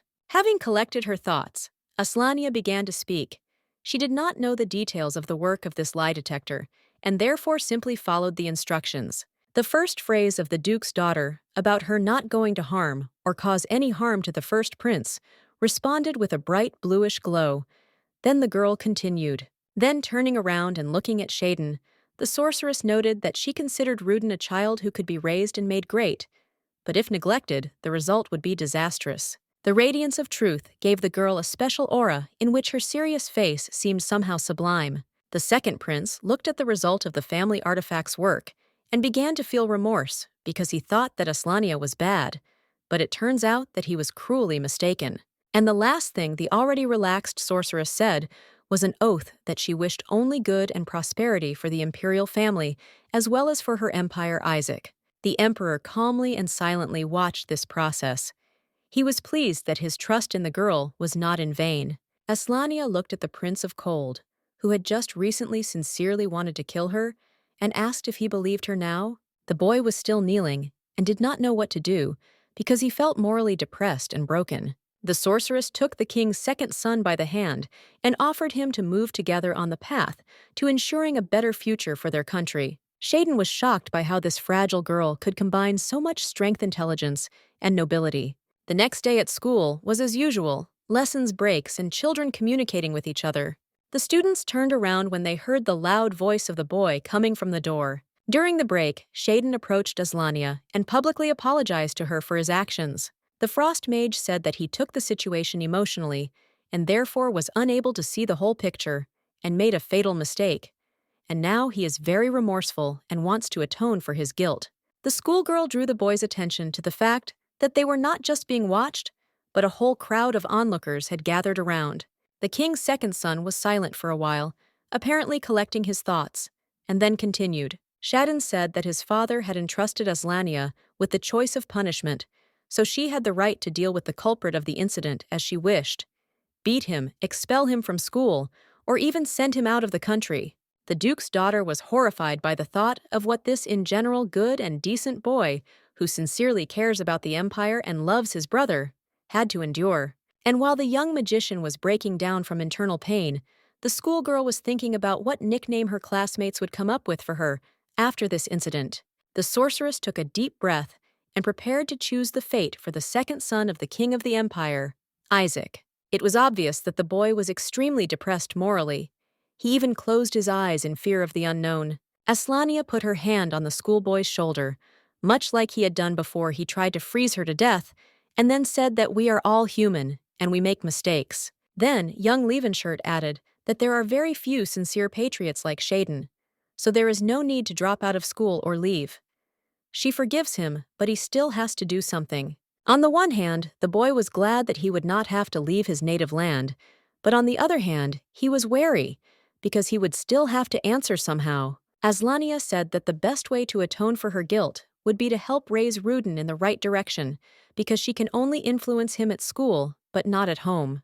The heir to the throne did not hear what the children were talking about, but he saw the girl put her hand on his brother's shoulder, which caused a storm of emotions in him, because this was a new level of closeness. Meanwhile, Shaden stood and did not know what to do, because the punishment that the girl had come up with for him was actually the meaning of his entire life before this incident. Then the Duke's daughter extended her hand to the second prince and offered friendship, because they were in the same boat and should act together. The boy stood, looked at the palm extended to him, and thought about how little he still understood about people, which meant that there was a lot of work ahead. Finally, the second prince realized that the pause had dragged on and hastened to shake his hand, saying that it would be a great gift for him to have a friend like Lady Leavenshirt. A few weeks later, Ruden suddenly realized that his once carefree life had turned into a real nightmare and horror. At school, the Duke's daughter followed him closely, and at home, his own brother did not lag behind,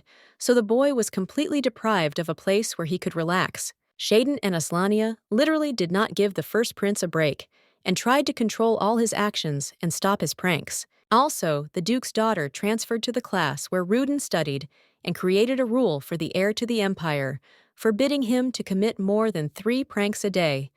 Otherwise, Leavenshirt would stop communicating with him. At some point, the crown prince began to notice sidelong glances from his classmates. He was rapidly losing the respect of those around him, despite his privileged status. The boy hoped to get some rest from the discomfort, at least in a home environment, but now this was also impossible. Shaden kept his word given to the Duke's daughter and tirelessly controlled his brother as soon as he crossed the threshold of the palace. 1299. Sometimes the second prince did this, secretly silently following the emperor's son along the corridors, and even the boy's sleep was now under surveillance from the outside. In fact, Ruden was under total control. The crown prince's friends, whom he invited to visit, noticed that he did not even notice their presence, and sometimes simply talked to himself. The king's son looked unhappy and did not know what to do. He tried to share the situation with those around him, but no one wanted to take his side. On the contrary, his friends advised their classmate to fulfill the girl's demand and behave more restrainedly because it was so easy for them to control their words and actions.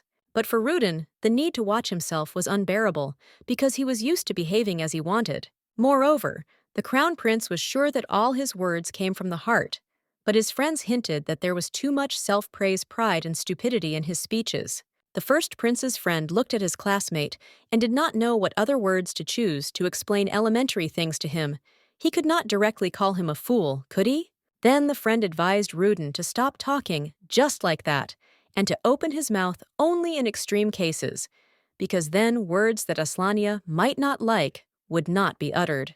This idea seemed very interesting to the heir to the empire, because if he uttered only important words, then the chance of error would be reduced to minimal values. The next day at school, when the first prince and the duke's daughter met, the boy decided to try his new tactic. Ruden smiled at the thought that today he would begin to surprise young Livenshirt.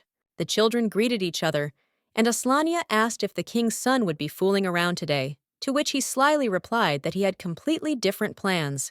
The sorceress noted that she was glad about the changes in the crown prince's mood and hoped that they would lead him to a better life and real success. The boy stood and analyzed the current situation. Yesterday he was eloquent and was ignored by the girl, and today he was simply silent and she agreed to communicate with him. Ruden thought that achieving his goals was not so difficult. You just need to watch your body and suppress his attempts to do something unnecessary before it happened. Thus, day after day, habit after habit, Shaden and Aania formed a new emperor who was supposed to lead the country over time. After the crown prince stopped saying out loud everything that came into his head, he began to seem like an adequate and quite restrained person, and his actions stopped sounding childish. Young Livenshirt sat at her desk and thought about how Ruden's reputation had finally begun to grow. Everyone praised his reserved smile and balanced decisions. However, if everything was more or less clear with the king's son, then Yuven began to instill concern, because the boy had developed some kind of incomprehensible hobby, for the sake of which he disappeared every now and then. Most of all, Aania was depressed by the fact that her little brother began to lie, saying that he found a part-time job in the city because she knew how much money the boy received for pocket money. It was true that one could worry about Appleton's son, because night adventures under the full moon were becoming a common occurrence for him. And while other children slept at home in their beds, or read an exciting book before going to bed, the Marquise's son, wrapped in a dark cloak, walked outside the city walls. Yuven was not alone on this path. He had comrades who shared his values and life priorities. True, it cannot be said that the young man was on equal terms with these desperate and experienced people. Not at all. For example, the accomplices came to the meeting with open faces, and the young gentleman wore a mask.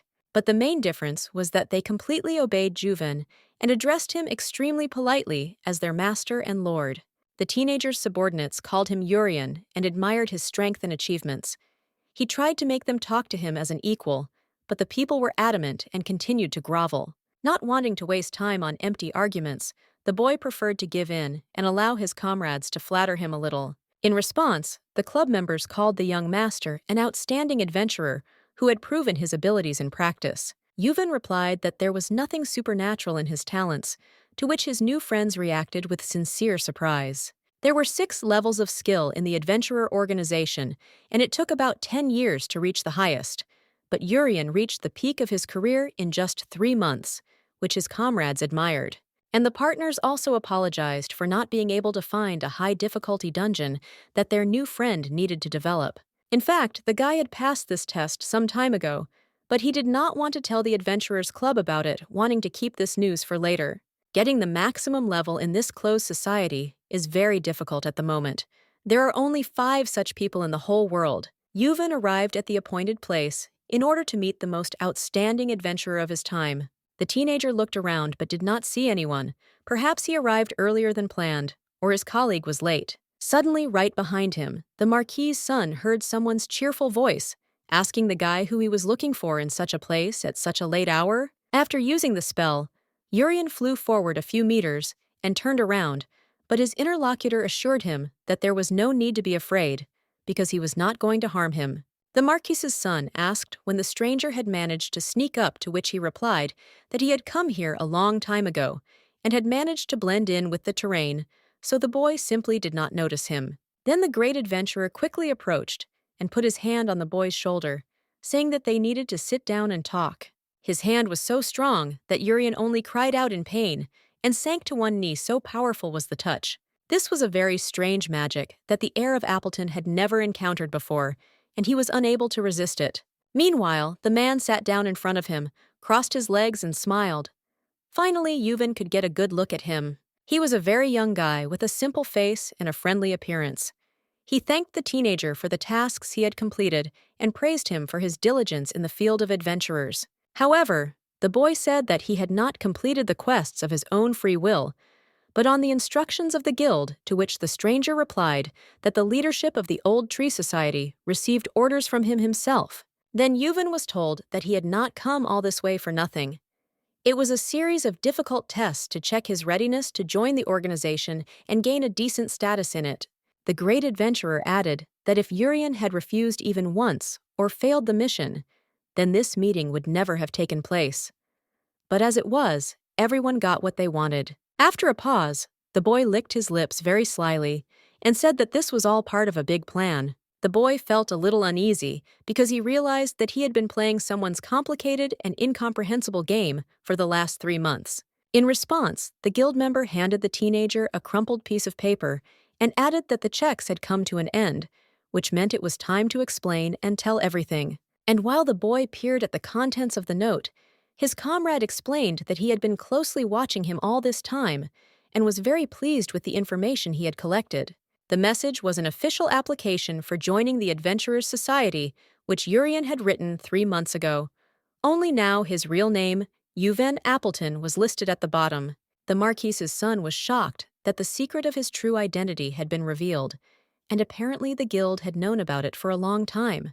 And when the stranger loudly called the boy by name, indicating his status, the guildmates who were standing aside began to actively whisper because everyone in the city knew this dark mage. Yuven asked how they knew his name, to which the stranger laughed, raised his finger up and said that it was very easy. It is very difficult to hide such strong magic, and since there are not many powerful young mages, it was easy to compare the facts. The guy added that he figured out the heir of Appleton almost immediately as soon as he was convinced what kind of magic the candidate for joining the guild uses. Sitting under the trees and admiring the upcoming sunset, the adventurer added that a mask on the face cannot hide age and gives more of an illusion of mystery than real protection. Then the examiner drew attention to the lines in the questionnaire, which stated that the candidate's ultimate goal was praise for the beloved.